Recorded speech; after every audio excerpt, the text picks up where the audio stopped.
Hello everyone, welcome to the What If Anime YouTube channel. Today, we're diving into an exciting new story that will take your imagination to the next level. Let's get started. What if Naruto was swallowed by a dimensional rift that sent him to a world called Earthland?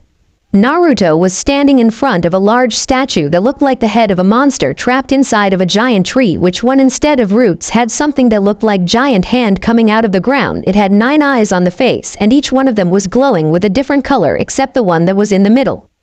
He was panting heavily thanks to all the fighting he had gone through in the last 6 hours, but he didn't care about it anymore because in front of him the only way to finally end the war that had been going on for 2 years was lying on the ground a few meters away from him, grimacing in pain with a hand on his badly hurtled chest. And yet he was laughing evilly, which only caused more anger in the blonde teen.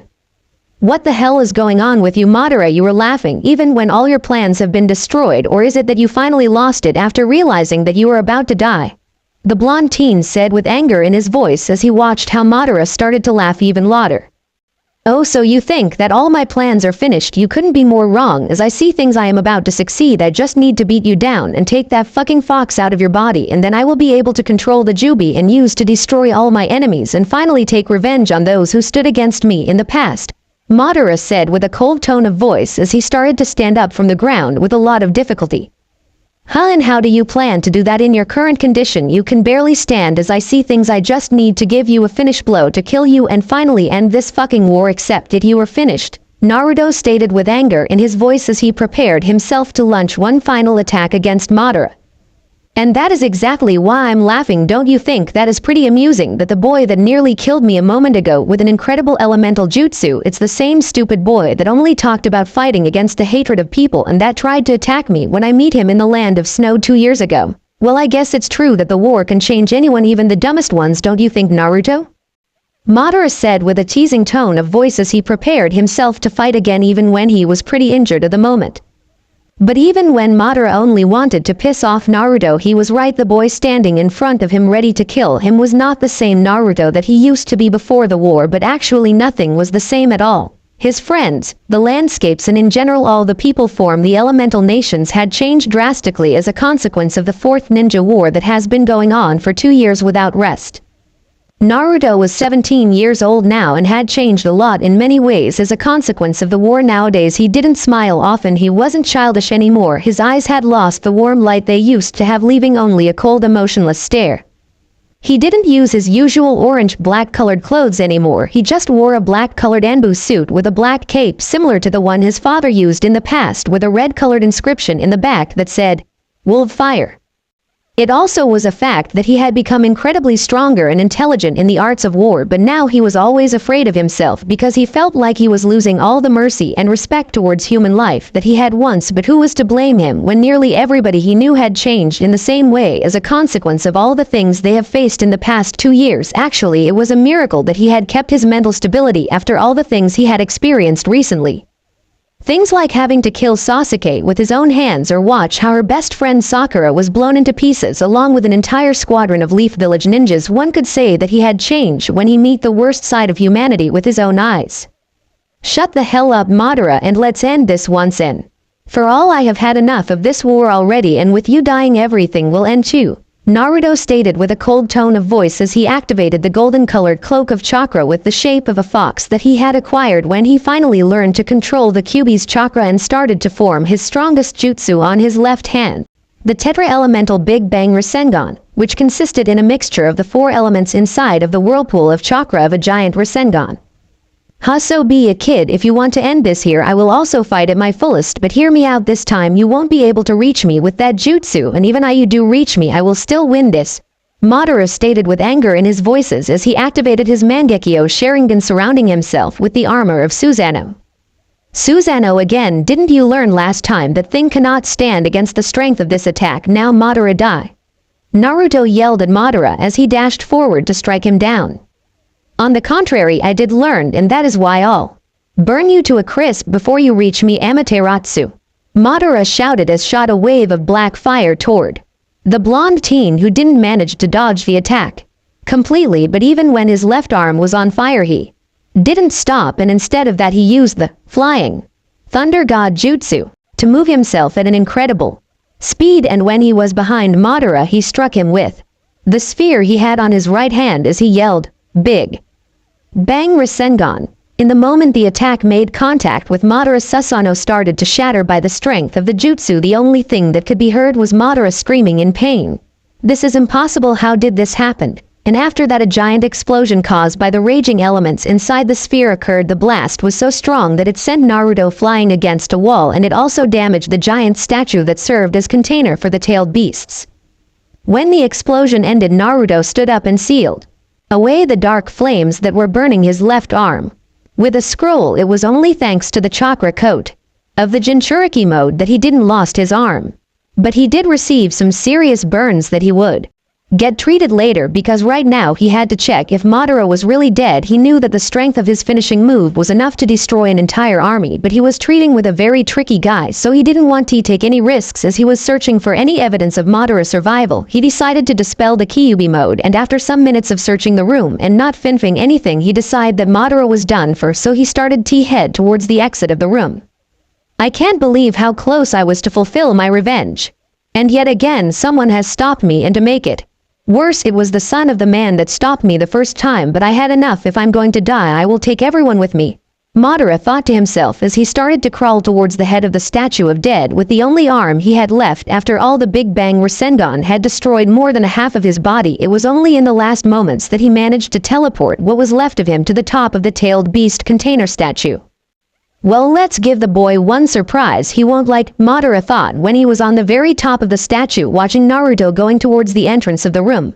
"It seems he thinks I'm dead. How great this is going to be," he thought as he put his hand on a hidden seal that was painted on the top of the head of the statue. That was when he finally talked. "Hey Naruto, I accept that you win this time, and that you have shattered all my plans, but you won't stop my revenge, cause I think I can still make a pretty good bomb with what I have stored here. Just imagine what a bomb made with the chakra of 8 of the 9 beasts can do. It wouldn't surprise me if it killed all your friends outside the tower. Actually, I think that an explosion of that magnitude could even shatter the bonds of reality, and that would be more than enough for me," Madara said in a crazy tone of voice as he stared directly at the blonde teen. When Naruto heard Madara's voice, he turned to look at the giant statue, and that was when he made to see where he was in the state in which he was. It was impressive that he was still alive, because what Naruto saw at the top of the statue was just a head and an arm that were barely attached to a piece of his chest. But when the blonde boy heard what Madara was planning to do, he started to run towards the place where he was as panic started to fill his mind. "No, you wouldn't do that. An explosion like that would destroy everything, including you or your comrades. I'm not going to let you do that," Naruto shouted with anger in his voice as he pumped chakra to his legs and then jumped towards the spot where Madara was with a shuriken Rasengan forming in his hand. He didn't care if the jutsu was damaging his right arm, because his objective was to stop Madara with on hit before he could detonate the tallied beast's chakra. Unfortunately, when he was about to reach him, it was already too late. "Good try to stop me, kid, but we're to slow see you in hell anyway, K." And after those words from Madara, the statue started to shine with an intense red color. When Naruto realized what just happened, he felt as he was being sucked by the incredible amount of energy that was gathering at the center of the statue. Suddenly he felt as if 1,000 blades had gone through him, and before he lose consciousness, the last thing he could hear was the sound of a terrible explosion and the cries and screams for help.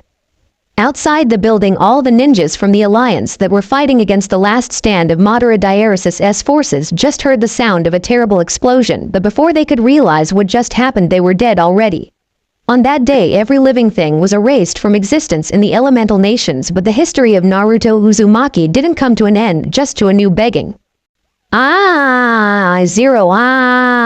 Naruto felt like he was floating into nothingness, but he knew he wasn't dead because he also felt terrible pain all over his body, so he started to wonder he was in hell or something, until he heard a voice beside him, and it was a voice that in the past he swore to never forget, the voice of his mother, but for some reason he couldn't open his eyes to look at her, and he couldn't talk too. "My little boy, don't worry, you are not dead. It isn't your time. There's still plenty of time for you in the place where you are going, but it pains me to know that you will be alone again and that you will suffer a lot for some time, and that is why I came to say goodbye to you and to tell you that you should never give up, especially now that you will be alone again," Kushina's voice said with caring tone of voice. Naruto couldn't help to wonder why his mother was telling him all of this and why she was telling him that he was going to be alone again, because if he was alive, probably more people survived to the blast, but his hopes were shattered when another voice spoke to him. This time it was his father. You fought bravely, Naruto, but I am afraid that this time destiny played us a bad card, but don't worry all. Your friends are in peace now and they don't hate you. Actually, every one of them is proud of you for fighting until the end, and they also want you to keep living no matter what, and I also want that, Naruto. You deserve to be happy, and I have faith that you will recover from this sooner or later because you are my son, and also because you carry the last shining light of the will of fire. Minato said with a voice full of pride and love to his son, and then he and Kushina spoke together. Never give up no matter what, Naruto. Go and live your life to the fullest and try to find happiness in this new place.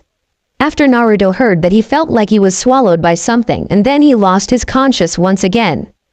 Somewhere at Earthland X 780, as Naruto started to regain consciousness, he also felt a terrible pain on his arms which forced him to open his eyes, but the light of the sun didn't let him see clearly. It was until his eyes got accustomed to the light that he realized that he was lying on the ground in the middle of what seemed to be a devastated town. He couldn't help to wonder what the hell had happened to him. It was until he looked at his arms that the memories started to flow in his mind. He remembered fighting Madara. He remembered how he beat him, and then he remembered what happened next, how that fucking bastard in a suicidal intent tried to blow the container of the tailed beast chakra, and then everything went to hell. Damn it, it was my entire fault. If I wasn't so weak, everybody would be alive, Naruto said with a lot of pain in his voice as tears started to fall from his eyes. I should be the one dead, not all my friends. I don't deserve to be alive. Damn it, why the hell did you save me, Kami, just to laugh at my face again like you have been doing it during all my life? Naruto yelled at the sky with pain in his voice, and then he started hitting the ground with his fists even when his arms were so badly hurt. After all, he didn't care about physical pain anymore because nothing could be compared to the pain he was feeling after losing everything that he knew. Suddenly he felt a voice telling him something in his mind. Hey kid, stop crying like a little baby and try to find a way to heal those arms of yours if you don't want to lose them, the Kyuubi said with an annoyed tone of voice. Shut up, Fox, don't you realize that we have lost everything just a moment ago? Oh come on, some people dies and you start crying like a little girl. Get over it already, kid. After all, didn't you hear what that bastard of your father and of your mother said to us, that they were happy for your survival and that sadly every one of them were at peace now? Shut the hell up already. Don't you realize that it pains to know that a lot of people died because of my weakness? Well then get up and let go and kill something so you can get stronger. For God's sake, I have lost everything that I knew, but no, they couldn't take you away when you were the only thing that I really hate. Oh yeah, poor you, God hates you now. Get over this pain fast and let's try to find something about this fucking new world, cause I hope that you already know that we are no longer in the elemental nations. What, we are no longer in the elemental nation? For God's sake, how dumb can you be, stupid kid? That was quite obvious in the moment that we crossed the dimensional rift that was caused by the crash between your Shuriken Rasengan and the chakra explosion. So it was that dimensional rift thing what truly saved me from dying in that explosion.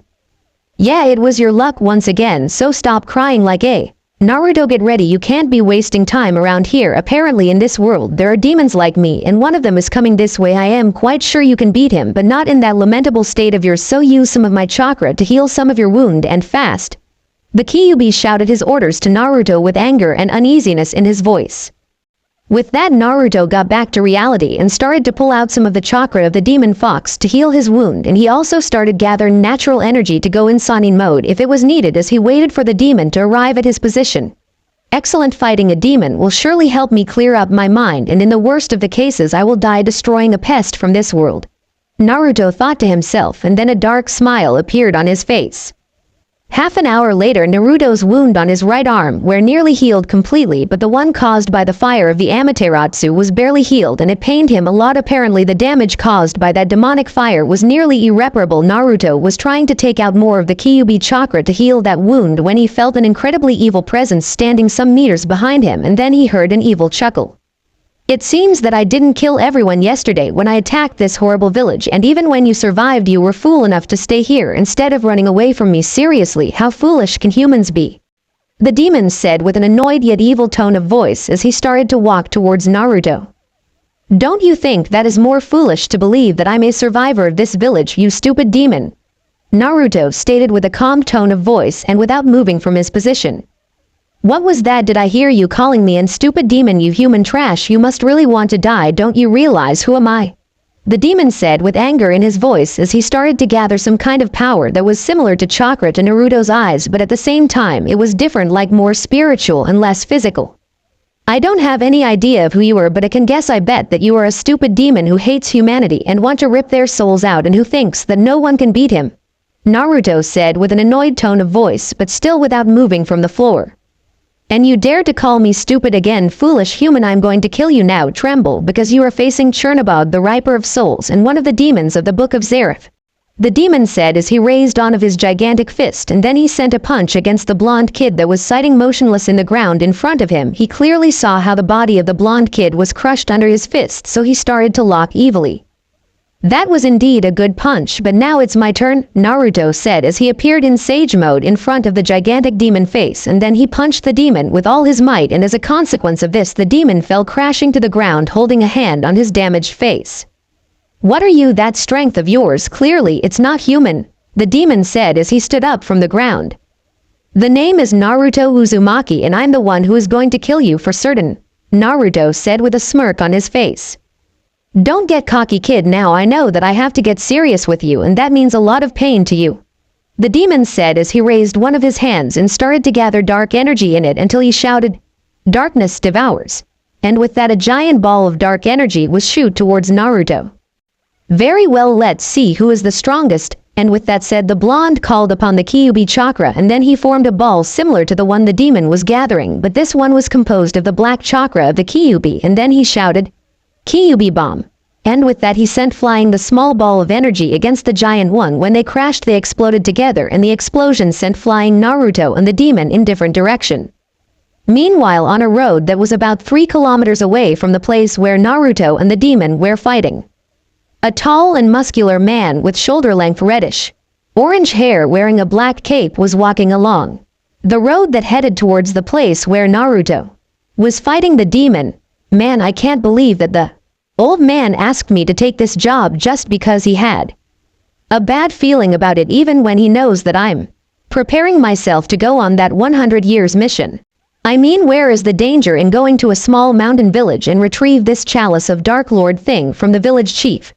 The man thought to himself as he sighted, but suddenly the sound of an enormous explosion was heard and he could see a dark purple glow in the direction he was headed. Well, I guess that is the danger I was asking for, damn me and my big mouth. And with that the tall man started to run in the direction he saw the purple glow. Back to the site of the fight, as Naruto started to regain consciousness, he noticed that a piece of wood had pierced him through the abdomen and he was bleeding badly. Apparently the explosion sent him crashing against one of the ruined houses, and then this happened he suddenly started to hear the voice of the Kyuubi. Damn, my kid, don't even think on fighting that demon straightforward once again if you don't want to die. I mean, probably the explosion caused him some damage too, but he has the benefits of his size. Yeah, I know that already, stupid fox. I will try to use my velocity against his size this time. By the way, can you try to heal the hole in my abdomen? Damn it, with you always asking for favors, can't you do something by yourself? But it's okay, because if you die I die too. Take that piece of junk out of your body and I will try to heal the wound. Okay, then I'm going now to finish this. Hey punk, one more thing, you can't kill a demon, so if you want to win this fight you will need to seal it in one of those scrolls you are always carrying, but to do it you will have to weaken him first. Roger, beat the crap out of him and then seal him. Hey, who would have thought you can be this helpful when you act nicely? With that said, Naruto got back to reality and then he rose from the ground as he removed the piece of wood from his abdomen, which caused him even more bleeding for a moment. Okay, let's try it another time, you fucking demon, Naruto said with anger in his voices as he got back outside, but to his surprise the demon was badly hurt too and lying in the ground. It seemed that the explosion sent him flying against a wall of rock that was in the opposite side of the village in ruins, which caused some rocks to fall and came crashing down on him.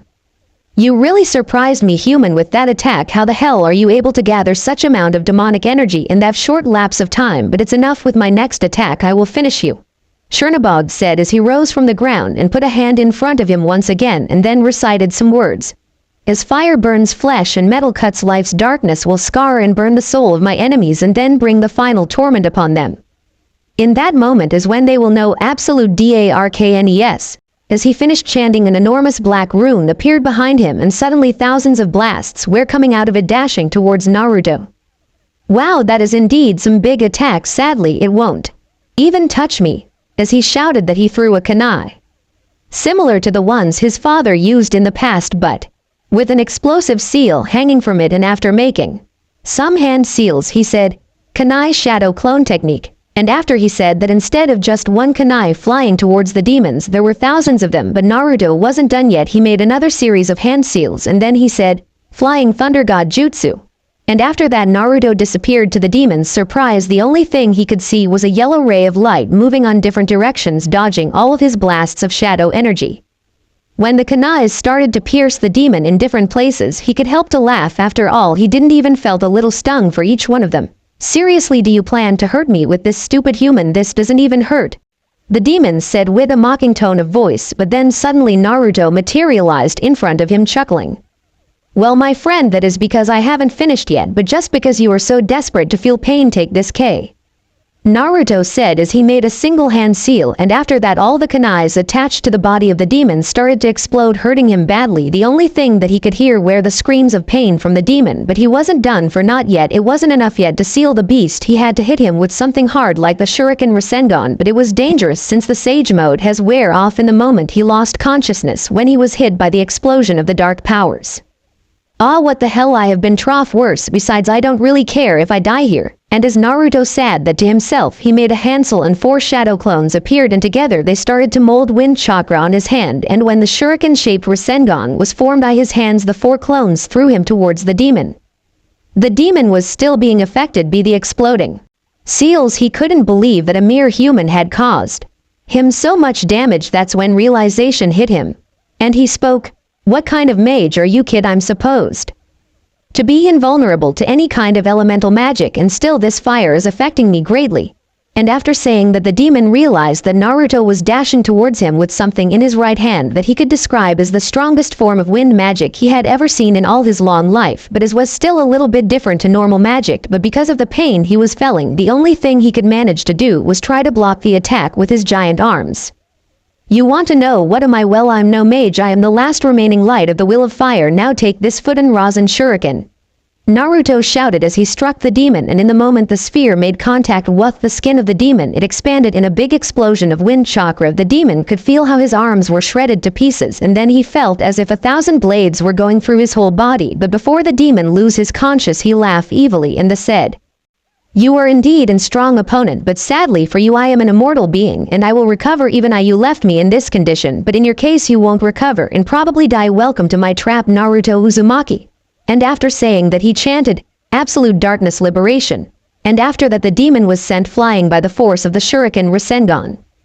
Naruto was still flying in the air, and the arm in which he had been holding the Shuriken Rasengan pained him like hell, but he realized what the demon meant when he said he has fallen in his trap. The giant dark rune hadn't disappeared, and in the middle of it a giant ball of energy was gathering. Suddenly an enormous ray of dark energy was shoot from the ball towards the blonde kid, and as he saw it approaching he just closed his eyes. "So this is how my story will end, huh? Not bad at all, but still I will die alone," he tough. But suddenly he heard the voices of all his friends in his head telling him something. "Naruto, don't give up. You can get out of this situation. You deserve to live and be happy for all of us," all the voices of his deceased friends said at the same time, and this made Naruto react. He took a kunai from his leg pouch, charged it with wind chakra, and he threw it on the direction the demon was sent flying, and finally he made some hand seal. In the moment the giant ray crashed with him. Somewhere near the site of the battle, the same tall, muscular man with orange hair from before was about to reach the site of the battle, but then something left him completely shocked when he was about to reach the entrance of the village where he was supposed to recover the chalice of dark lords. He felt 2 incredible sources of power, one that seemed to be evil and very strong on dark and demonic magic, and another one that was strong but completely different to any kind of magic he had felt before. Then when he was getting ready to enter in what he supposed was a big fight, he saw a gigantic human-like thing flying through the air and crashing in the ground just a few meters away from where he was standing. He was even more shocked when he recognized that the thing was a demon, pretty beat up and injured, and it was not a simple demon. He remembered him from some history books as the 9th demonic creation from Zareth Chernobord, Lord of Fallen Souls, and the one believed to be invulnerable to elemental magic. As he started to approach to the fallen corpse of the demon, he felt that strong yet rare source of power coming at a great speed from behind him. Suddenly he saw something that looked like a knife coming at a great speed engulfed in what he believed was wind magic. So he had to jump to one side in order to dodge it. When he got back to his feet, he realized that there is a big gash in the ground where the knife collided, and when he started to move towards it, he managed to see a yellow ray of light passing just in front of him at an incredible speed. He thought it was an attack against him, so he tried to stop it using his magical shattering powers, but he was surprised to see that his attack was deflected as if it was nothing by the ray of yellow light, and then he heard a voice saying, "Gee, get out of the way, old man, I have to finish that fucking demon before he recovers." The voice said as the yellow ray of light crashed in the same place that the knife crashed, revealing the form of a young blonde kid that was completely covered by several kind of injuries, burns, cuts, a hole in his abdomen, and a lot of bruises. The young kid was covered by some kind of energy that was shaped like the form of a fox with 6 tails. He also was holding something that looked like some kind of scroll. "I am sorry, Chernobog, it will take more than that little trap of yours to take me down. Now it will be you, the one who will disappear," Naruto said as he started to make a series of hand seal, and then he raised his left hand. Suddenly flames of different colors appeared on his fingers as he shouted, "Sealing technique, seal of the 4 elements," and after that he crashed his hand on the scroll he was holding, and after that some things that looked like green glowing tentacles started to get out from the scroll and started to cover up the body of the demon, and after a few moments they started to glow brightly, and after a few minutes they disappeared along with the body of the demon. The old man was shocked by what the blonde kid just did. Apparently he was capable of sealing the demon inside of that scroll with some kind of strange energy, something that until now he thought was impossible to do by any regular mage. He stood there watching how the blonde kid folded the scroll and turned to look at him as he said with a tired voice, "Hey old man, I can sense you have a great power. I believe that I can trust you to watch over this thing in my place. Keep it safe with your life, because that demon is trapped inside and we don't want him breaking free from the seal, am I right?" The blonde kid said as he started to walk towards the old man. As the blonde kid was getting closer to him, the old man was able to see how bad the condition of the kid was. He was bleeding from nearly every part of his body. He had a hole that was bleeding a little on his abdomen. One of his arms was covered in blood and the other one seemed to be burned quite badly. "Hey kid, I will take care of that scroll, but I will also take care of you. As I see things, it's a miracle that you are standing my hometown. It's not too far from here. Come on, I can take you there," the old man said as he approached to Naruto, offering to carry him. "By the way, do you have a name?" the old man asked as he grabbed the scroll from Naruto's hands. "My name is Naruto Uzumaki, and don't worry about me, you can leave me here. After all, I wasn't planning to get out alive from this fight. You see, I don't have anything left to keep living for," Naruto said as he stared directly at the old man's eyes, and in that moment the old man managed to see only pain, sadness, and the feeling of emptiness inside of the blonde kid's eyes. I couldn't avoid to think that a boy of that age shouldn't have a look like that in his eyes. "Well Naruto, my name's is Gildarts, and as a mage of fairy tale I cannot leave a kid so badly injured behind, and just walked away, so no matter what you tell me, I'm taking you back to Magnolia to get you treated," the man named Gildarts said as he put a hand on Naruto's shoulder, but then he realized that the blonde kid was falling to the ground unconscious, so he picked him from the ground and started running on the opposite direction he came from. "Damn kid, just hang on a little longer, I will certainly save you," Gildarts tough as he started to run faster, not even caring that his break magic was shattering everything that was in front of him. Half an hour later at the Fairy Tale Guild, it was a rainy day in Magnolia, so everybody was sitting inside of the guild building chatting, eating or drinking something. It has been a peaceful week for the guild, so everyone was just enjoying the time with their friends, everyone except the guild master, Makarov, who was worried about Gildarts even when he was the strongest mage in Fairy Tale. The mission in which he had sent him could prove to be quite dangerous.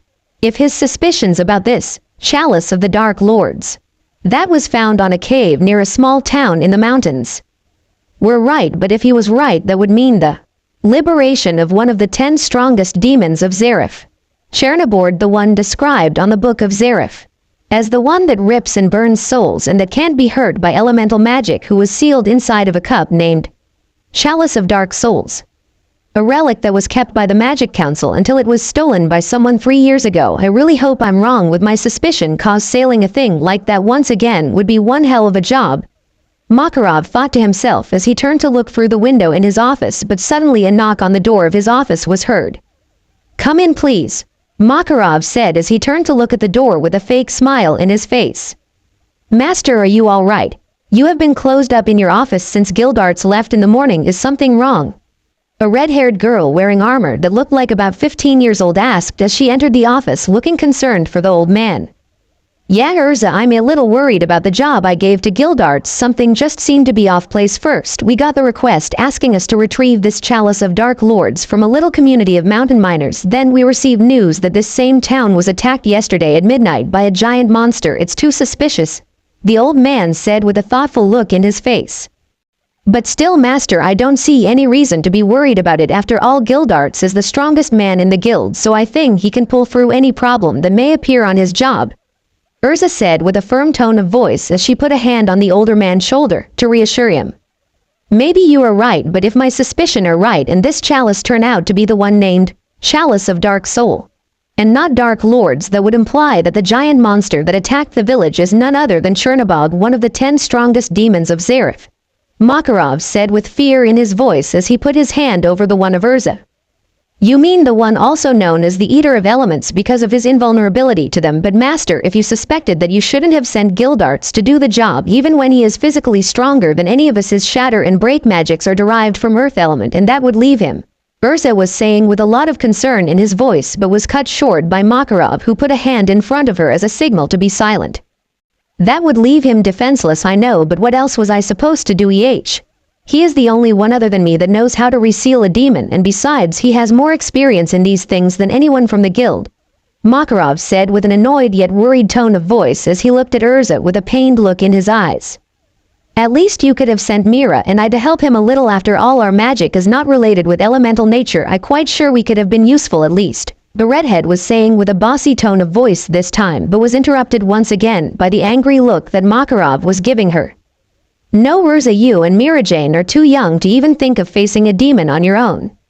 You see, when you fight one of them, things are not the same because you have to fight not only him but also his demonic influence, and if you fail to do that you will be overcome by fear and as a consequence your magic will be useless. I'm quite sure you know the feeling already. Just remember what you felt when you came closer to your friend Jelal in the past when he was corrupted. And as the old man said that, Urza was able to remember clearly the feeling of despair and sickness she felt when she met the demonic influenced Jelal, and because of that a sad frown appeared in her face. You are right, it's indeed a horrible feeling, and I also understand why you sent Gildarts alone, but you didn't have to bring out that specific topic, Urza said with a melancholic tone of voice as she turned to leave the office. I'm sorry, but I had to make sure you understand the reason of my decision. I sent Gildarts alone because I wanted to avoid risking any of my children to unnecessary danger, and he wanted that too. That's why he accepted the job without hesitation. I'm just protecting my family, the guild master said with a sad smile in his face as he patted Urza on the back. I know, boss, but Gildarts is also part of our family, so we cannot avoid feeling bad and worried for letting the older ones do the dangerous jobs just to protect us, Urza said with a caring voice as she started to leave the room, but the old man stopped her. Urza, I want you to keep this as a secret for the other members. You know how they are. I don't want to see Natsu going after Gildarts because he wants to help him, the old man said with a pleading tone of voice. Don't worry, Master, for the moment I won't say a thing, but you have to promise me that the next time that a problem like this one appears you will take us in account, the redhead said as she left the room with a smile on her face. Okay, I will go out in a minute too. I've been locked up for too long in here and I need something to eat, the old man said with a smile on his face, but his mood changed instantly in the moment some bells started to ring in the distance because that was the signal that indicated that Gildarts was coming back to Magnolia. Meanwhile, in the first floor of the guild a big brawl was going on, and it was caused by a pink-haired kid that looked like about 13 years old who tried to start a fight with a black-haired kid that looked about a year older than him, but in the end all the guild was dragged into the fight, so it was a total chaos, so no one managed to hear the bells ringing in the distance. It was until the sounds of crashes and explosions started to come closer to the guild that everyone except the pink-haired boy and the black-haired boy stopped fighting. It was until the doors of the entrance to guild exploded that the two boys stopped fighting and turned to look at the panting tall man with orange hair that seemed to be carrying something in his arms that was standing at the entrance of the building. Hey Gildarts, welcome back. Now that your mission is over you can fight against me. Remember you promised me, the young boy with pink spiky hair said with a smile on his face. Gildarts turned to look at the boy with a severe look in his eyes before saying, Not now, Natsu, where is the old man? We have to treat this kid before it's too late. Gildarts said with a voice full of worry and fatigue. It was at that moment that Natsu and Gray realized what was the thing that the older man was carrying. It was the body of a blonde boy that seemed to be pretty injured because there was blood all over his body. They couldn't avoid to fall in panic because of what they saw, so they just stood there paralyzed. He is on the second floor. I will go and call him. Meanwhile, bring that boy over here. Seriously, Gildarts, what did you do this time? A white-haired girl that looked like about 15 years said as she started to go toward the second floor, but then she turned to look at another girl with white hair that seemed to be younger than her and said, Lasana, try to start healing the boy. He is in a very bad state. If we don't do something now, he may die. And with that said, the girl left the room. As he was told, Gildarts took Naruto's unconscious body and put it on a table that was next to the young with-haired girl. Quickly, didn't all of you hear what Mira said? Don't just stand there looking at the scene. Go fast and bring some water. Blankets and bandages. We have an injured boy here. Gildarts said towards all the guild members that were just staring at the scene, and suddenly everyone was on the move looking for the things they were asked for, and then he turned to look at Lasana, who had a shocked look in her face. After all, she had never witnessed someone as hurt as the boy in front of her. I'm sorry, little one, for putting you in this situation. Just try to do your best for the poor boy. Gildarts said with a concerned look in his eyes. Can you remove the upper part of his clothes so I can attend the wounds? The little girl asked with a slight blush in her face. When Gildarts removed what was left of Naruto's clothing, since it was all shredded because of the fight, Lasana started to heal the smaller cuts and burns that Naruto had all over his body, and when she was done with that, she centered her attention on the hole he had on his abdomen.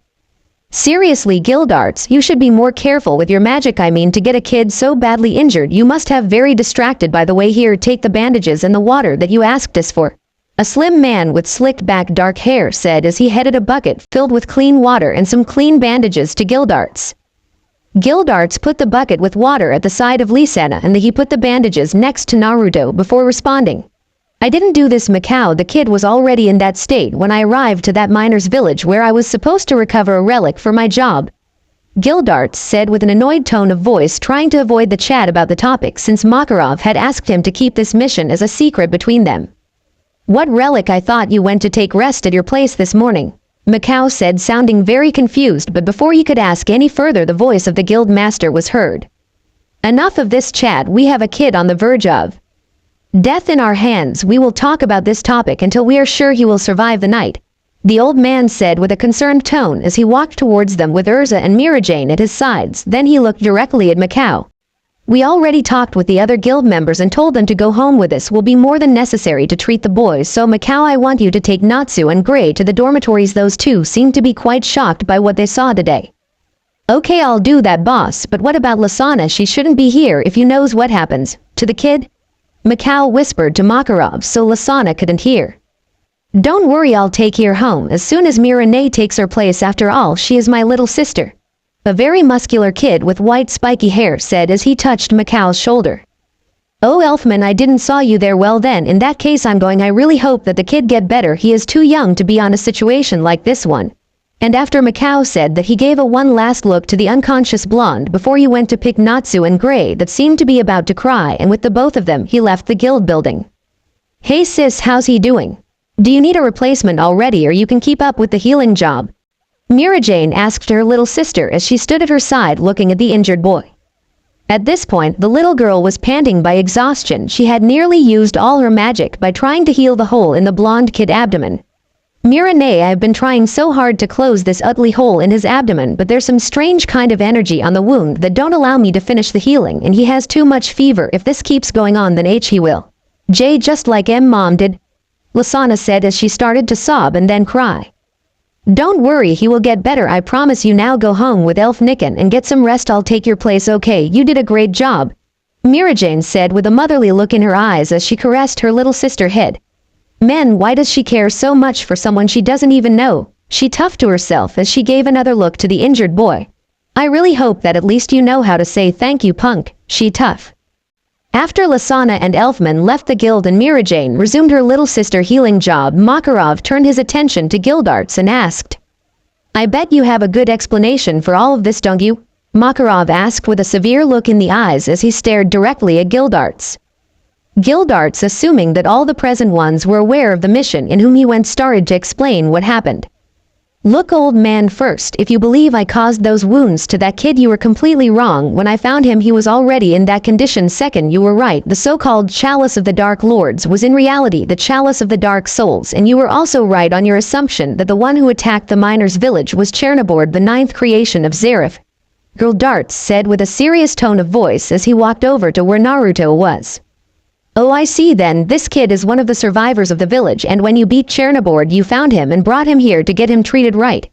This time the one who spoke was Urza, as she put a wet towel on Naruto's forehead as a measure to reduce the fever he had.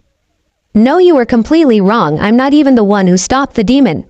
Gildarts said with a little embarrassment in his voice as he accepted that he didn't do anything in this job. Well then, in that case, who stopped the demon? It had to be someone with a wide knowledge in sealing techniques. Perhaps you received help from someone from the Magic Council. Makarov said with a lot of interest in his voice as he stared directly at Gildarts. Oh come, the council, they wouldn't give a shit for a little village in the mountains. The one that stopped and sealed the demon was Naruto. Gildarts said with an exasperated tone of voice as he turned to look at all his partners. Naruto? Everyone in the room asked with a look of confusion on their faces. Gildarts was surprised by how dumb his friend could be when they weren't able to connect all the leads he has been giving them, so he decided to explain. Naruto, it's the name of the boy that I brought with me today, the same boy that you were healing, Mira. He was the one who beat and then sealed the demon. And after Gildarts said that, all the presents went wide-eyed by the impression, and then all of them turned to look at the unconscious boy as if waiting for something miraculous to happen. So that means he's an incredibly strong mage, but that impossible, I can't feel any magic at all inside of him. Mira-Jane said as she put one of her hand on the boy's chest to try to sense any magical power, but she didn't felt nothing. No, Mira, he really poses a great power within him. You may not sense it because you are too young, but I can see it. A power so similar and yet so different to magic runs through his body. The guild master explained as he gave an analytic view to the unconscious blonde boy. But what could it be, that other current that runs through his body? Just by looking at it I get a sinister feeling. The old man thought to himself. Well, I can't say that I saw his fight with the demon, but I can assure you that he must be a very thug guy by the explosion sounds I heard as I was reaching the place of the fight, and also because he managed to perform a very weird sealing ritual in that bad condition before blacking out. Gildarts said as he gave a look full of pride towards Naruto. I'm quite sure he could be a very good addition to the guild. Gildarts said that as he remembered the last words of Naruto before he blacked out. You can leave me here. After all, I wasn't planning to get out alive from this fight. You see, I don't have anything left to keep living for. He couldn't help but feel very sad for the blonde kid. I also believe he would be a great addition to the guild because, you know, he is strong, and if Gildarts thinks he deserves it, well, I think so too. Urza said immediately after Gildarts voiced the idea of Naruto joining the guild. She didn't know why, but she started to feel some kind of admiration for the boy after hearing Gildarts' story. Oh come on, Urza, you are as dumb and shameful as ever. Just accept that you want him joining the guild because he's hot, but you know what, he does join. I saw him first, so he's mine. Mira-Jane said as she stood up from the chair she was on to send an evil glare towards Urza. I didn't mean it that way, I just think he could be a great partner for a good spar, and besides I'm not dumb or shameful, you stupid white-haired mole. Urza yelled at Mira-Jane with a lot of anger in his voice. What did you say, redheaded? You were looking for a fight, don't you? Mira-Jane yelled back at Urza as a wise smile appeared on her face.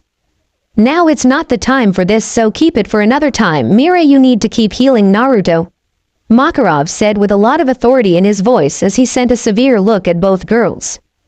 Okay, but still I can't do much now, boss. I have finished the healing and cleaning of the whole body, so he is stable now, but I have tried nearly every healing magic that I know on that burn on his left arm and nothing works, and his left arm seems to be damaged by cuts to a cellular level, so I can't do much on that one too, but still I don't think he will have problems with those two for the moment. Besides, it seems he has been through much worse injuries. Just look at that, Mira-Jane said as she pointed towards an XA-shaped scar that Naruto had over the place where the heart is located.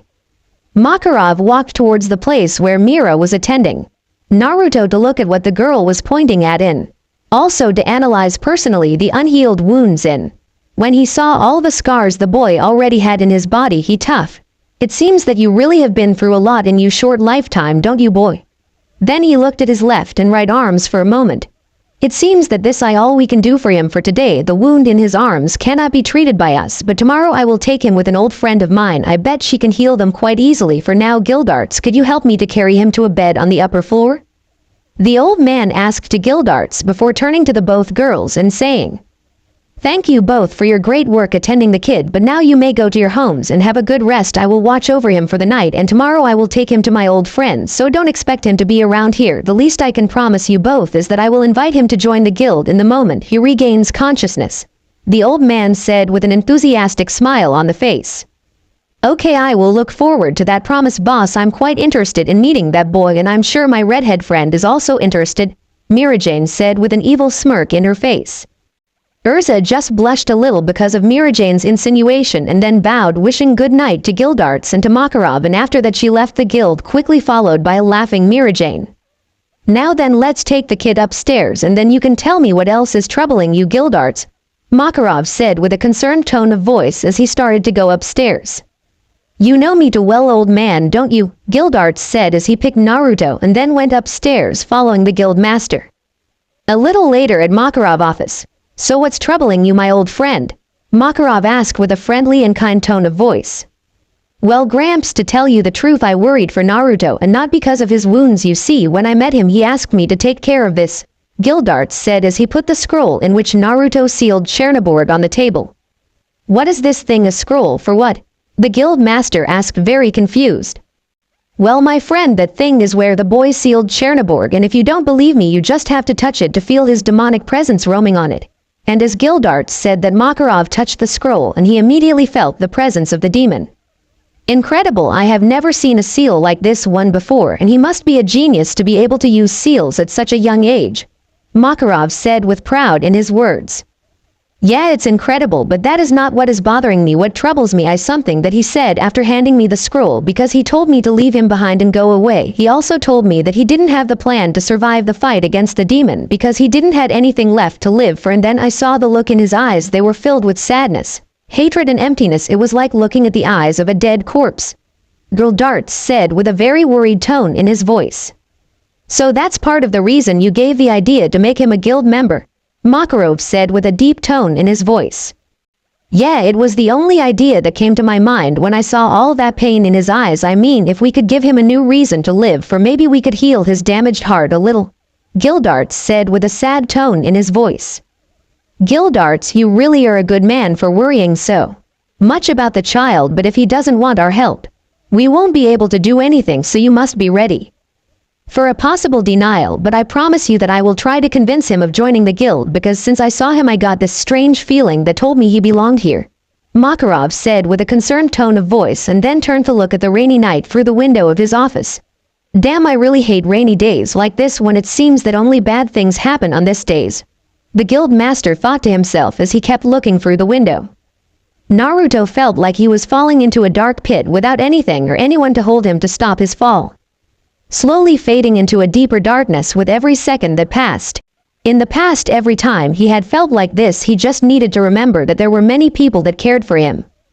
People that would be sad if he just gave up and let himself sink into darkness. But this time was different because he knew that there was no one left that cared for him. No one would worry for him if he disappeared, because everyone and everything that he knew was gone, and all his dreams and ideals were shattered now, leaving him all alone and lost once again. And to make things even worse, he felt that he was the one to be blamed for the destruction of his world.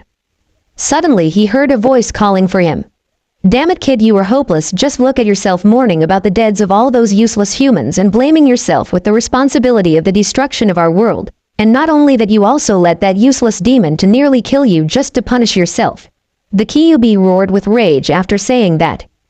"Shut up, fucking fox, I'm in no mood to talk to you, and besides, why do you care? For what I know you always enjoy when I suffer," Naruto said, sounding annoyed.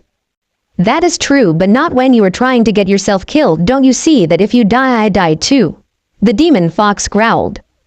"Well, in that case I would be doing a big favor to the world, and I'm quite sure that I asked you to heal my wounds while I was fighting," Naruto snapped at the demo fox.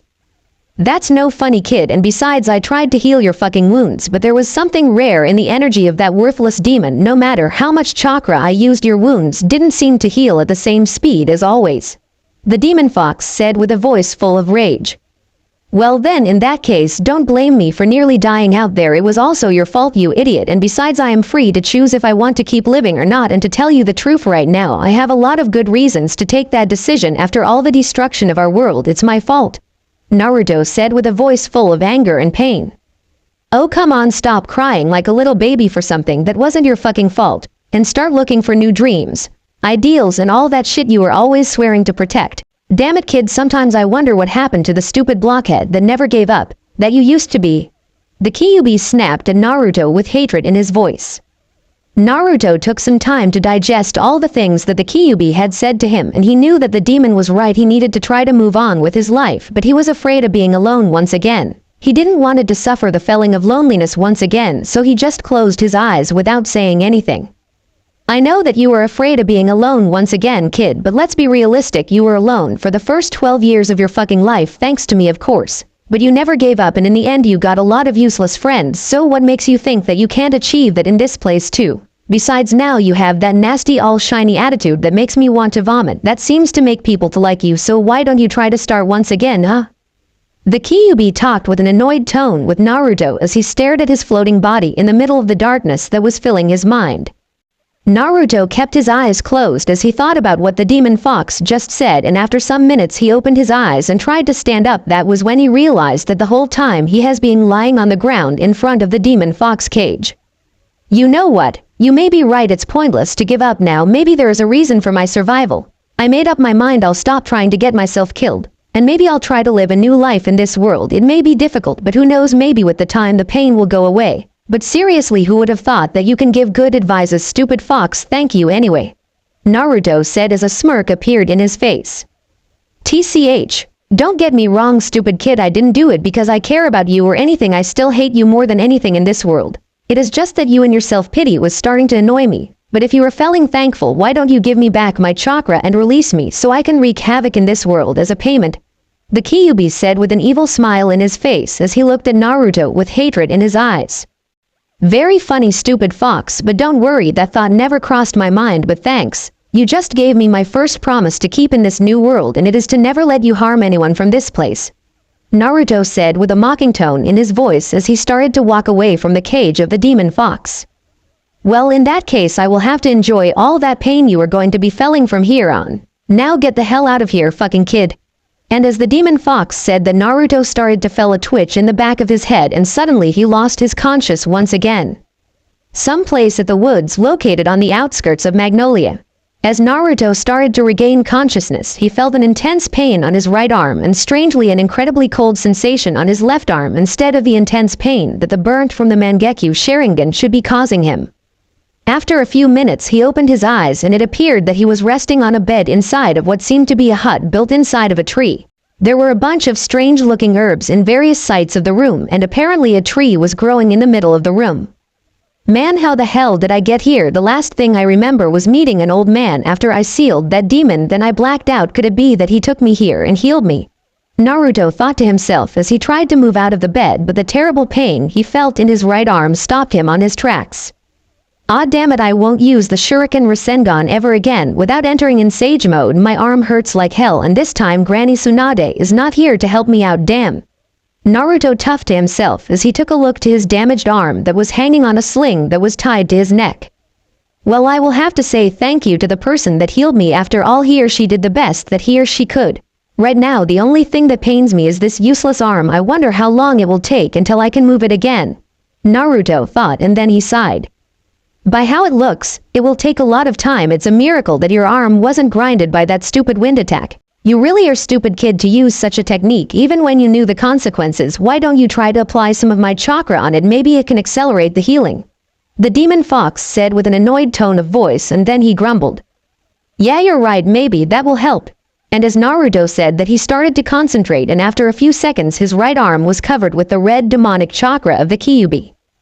"Well, at least this way the pain is reduced, but I still won't be able to use this arm in a while," Naruto thought as he stood up from the bed, and when he saw some apples lying on a table that was next to his bed, he went and grabbed one. "Man, I'm starving. I wonder for how long I've been unconscious and why the hell I feel so cold," Naruto thought as he gave a bite to the apple, but then he realized why he was feeling so much cold. He was only wearing his boxers on. What, where the hell are my clothes, and more importantly, who the hell undressed me? He thought, and then he started to search frantically for them, but suddenly the front door of the hut opened and then a slim and tall elderly woman with pink hair, tied in a bun on the back of her head by two large pins with crescent moon-shaped edges, and with two bangs of hair left framing her face, entered the room. She was wearing a dark green blouse with a tie around the collar, paired with a long matching skirt and simple shoes, with a crimson red-colored cape that nearly covered her whole body. As soon as she entered the room, she closed the door and sent an angry glare to Naruto. Naruto could feel an incredibly powerful yet calming aura coming from the old woman just by looking at her, and when she glared at him, he felt like if she was looking directly at his soul. "Who are you?" were the only words that he could mutter as he stared directly at her. "I should be the one asking that, don't you think? After all, you are in my house," the pink-haired woman said with a calm tone of voice, but without changing the angry look she was giving him. "Oh yeah, sorry for my bad manners. My name is Naruto Uzumaki. Were you the one who treated my wounds?" Naruto asked with a friendly tone of voice. "Yeah, I was the one who treated your worst injuries, and to tell you the truth, I was quite intrigued by them. I cannot imagine what kind of magic could have caused them. The burns you had on your left arm were different to any kind of wound I had treated in the past. They seemed to keep harming you even when there was no fire left to burn your skin. I had to try a bunch of things to stop their growth and then heal them, but your right arm is a complete mystery to me. I don't know how to heal it completely. I've been trying to find a way to heal it since Makarov brought you here 3 days ago, and I still don't have a solution. Actually, I went to the forest to find some herbs to try to make a new medicine, but when I was on my way back here, I felt a strong source of demonic energy inside of my house, and to my surprise, I found out that you were the source of that wicked energy," the pink-haired woman said as the anger in her eyes started to burn with an incredible intensity while she stared directly at Naruto's eyes. "Now you better explain to me, why are you able to control that monstrous demonic energy before I assume you are a demon who is only pretending to be a human?"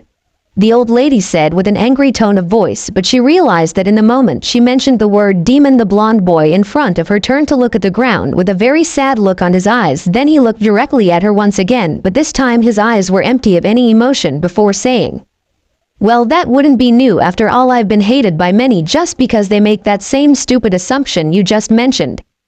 But don't worry, I am not a demon, and the reason of why I'm able to use this demonic energies, it's a very long story.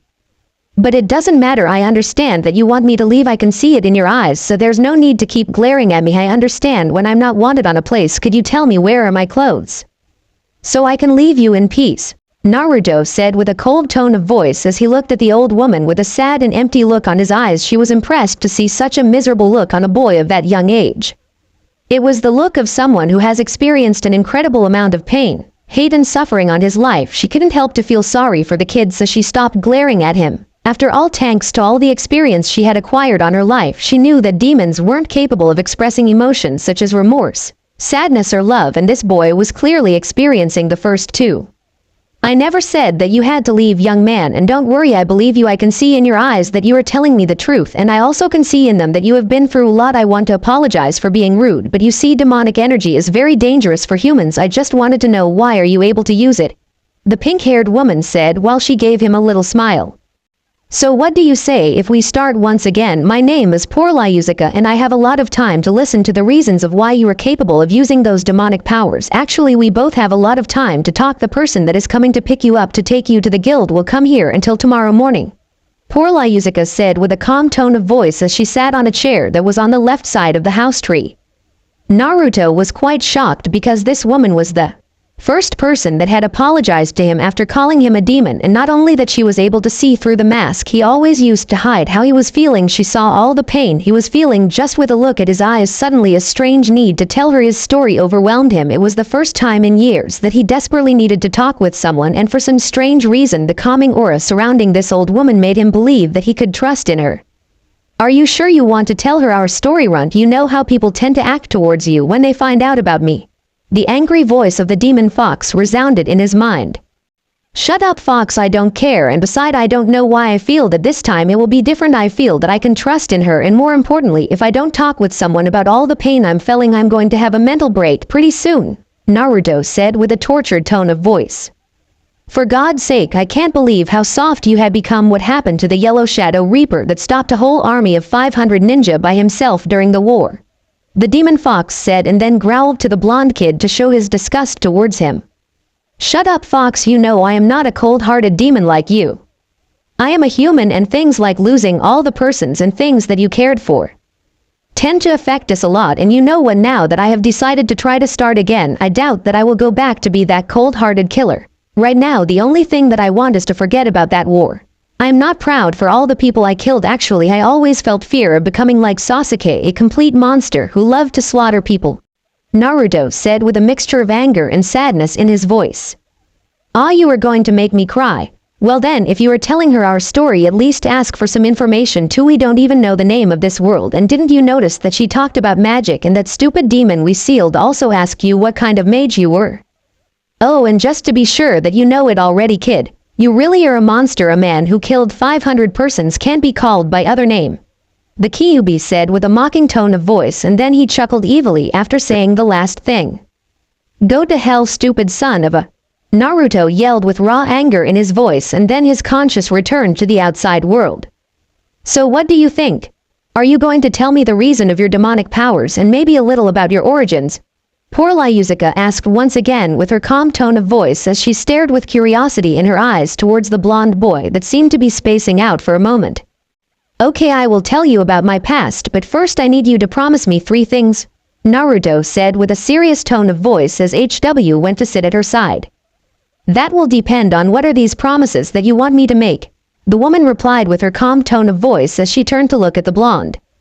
Naruto nodded and then said, don't worry, they're simple promises. First of all, I want you to keep as a secret everything that I am about to tell you. Second, in exchange of what I am about to tell you, I want to have some information about this world and this magic you keep talking about. And third, you won't interrupt me until I am done telling you my story. As Naruto said this, he could see how the face of the old woman was filled of curiosity. Okay, I can promise you that, but why do you want information about the world and about magic since they are such common things? The woman said with confusion clearly showing on her face. Well, I want that information because I am not from this world. I know it sounds weird, but the only thing I know is that I got here because of a dimensional rift that was caused by the crashing of one of my abilities with an enormous explosion that occurred in my world.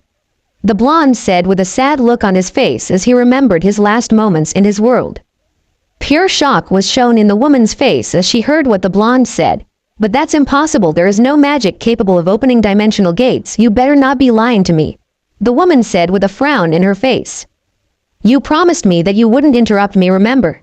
And as the blonde said that, the pink-haired woman stopped, frowning and relaxed on her chair as she nodded as a gesture that he could go on with his story. I really don't know much about magic, but I can tell you that in the place where I come from there's plenty of techniques that can change dimensional stability, allowing you to teleport from one place to another. Actually, I am able to perform one of those techniques, or jutsus as the people from my world used to call them. The one that I can use, it's called Flying Thunder God, and it allows me to teleport from one place to another by using seals to guide the trajectory of the teleportation.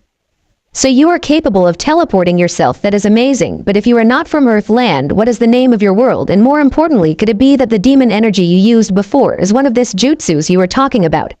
The woman asked with a doubtful tone of voice. After all, it was hard to believe what Naruto was saying. My world was known by the name of the Elemental Nations. I was a ninja of the village hidden in the leaves known as Konohagakure, and as I told you before, we weren't capable of using the strange energy you use that I assume is the magic that you keep talking about. Instead of that, we ninjas used a special kind of energy called chakra, and I can tell you for what I learned in my fight against that monster that my chakra, it's not too different from your magic. It's just that the chakra is more dense and it's made of a mixture of vital and spiritual energy, and I don't know if I am right, but I feel that your magic is made by pure spiritual energy. But anyways, that does not matter right now, Naruto stated with a serious tone of voice. What you wanted to know is why I am able of using demonic energy. You see, back in my world there were always lots of conflicts going on between different countries. So to maintain their stability, the larger nations were always on the look of a better weapon to assure their victory and also to end wars as quickly as possible. And as a consequence of this, some of those countries started to use forgiven rituals to bring demons into the world and use them as their weapons, but they didn't count with the fact that the demons, as creatures made of pure hatred, weren't planning to obey them. So instead of having a new weapon, they brought upon them their own demise. As Naruto said this, poor Ryuzuka was shocked and she couldn't believe how far the stupidity of humanity could go to actually believe they could use demons as weapons. And everything got worse when the Jubi was brought to the world by the rebel demons. He was a demon god that nearly brought our world to an end. The legend said that it was capable of destroying an entire country in less than a day. But anyway, just when he was about to destroy my world, a man appeared and fought against the demon god. The legend said that the battle lasted for 6 days, but in the end this man managed to seal the demon god inside of him. The remaining inhabitants of the world were so surprised by the strength of this mysterious man that they decided to follow his lead and gave him the title of the Sage of the Six Paths. He was the creator of the ninja system, and he was the one who divided the power of the nations, trying to achieve a certain kind of balance. Naruto said with admiration in his voice. After all, he used to believe in the same ideals that the Sage of the Six Paths had, but that seemed to be useless now that all his precious people were gone. But he was just a human in the end, so eventually he got old, and when his life was about to end, to stop the return of the demon god, he divided the chakra of the demon in 9 pieces, and with the divided chakra he created 9 demonic beasts that later on were known as the Tailed Beast. After his death there was a long time of peace, and around that time was when the 5 strongest ninja villages were formed. But after that the stupidity of humanity was shown once again and new conflicts started, and even when they knew it was dangerous they tried to use the tailed beasts on this wars once again. Naruto narrated the story with a serious tone of voice, sometimes showing amazement. And in certain moments he also showed anger, and poor Ryuzuka managed to see that every time the blonde mentioned the tailed beasts an expression of sadness and frustration appeared on his face. At the beginning of the story, poor Ryuzuka was completely skeptic about what the blonde was telling her, but then, when she couldn't find any trace of a lie in the face of the blonde teen, she started to believe in what he was saying, and suddenly she realized that she was fascinated by the story of the world of this strange blonde. She started to be quite intrigued by this so-called chakra he mentioned, but still there was a question lingering in her head that she couldn't help to ask. Naruto, that story is fascinating and all, but how is it related with your ability of using demonic power? And as she asked that, she managed to see that the face of the boy was filled with anguish and sadness. Well, I already started, I cannot stop now, it's time to tell her about my life. Please God, at least for one time give me a hand here and make her understand that I am not a demon. Naruto thought to himself as the pained look on his face grew bigger. Then he turned to look at the old woman and said, Granny, what I am about to tell you is the story of my life, and to tell you the truth, it's not a happy one. It starts bad and ends bad, so I want you to swear that you will wait till I finish to ask anything. I don't think I will be able to keep going. If you stop me it will be just too painful. There are so many memories that are painful, Naruto said with a broken look on his face. Right now it was extremely difficult for him to keep his fake mask up. The pink-haired woman only nodded to his request. She didn't know why, but she started to feel sad for the poor teen, and a strong necessity of doing something for him started to overwhelm her. Okay, what I told you before happened many years before I was born, but it's completely related to my life. You remember that I mentioned that the new ninja nations started to fight again and that they wanted to use the tailed beasts for that? The blonde asked, and poor Ryuzuka only nodded in response. Well, this time they knew the risks of dealing with demons, but this time they also had the knowledge in sealing techniques left behind by the Sage of the Six Paths, so they decided to try to seal the tailed beasts inside of humans so they could use their power and maintain them controlled at the same time.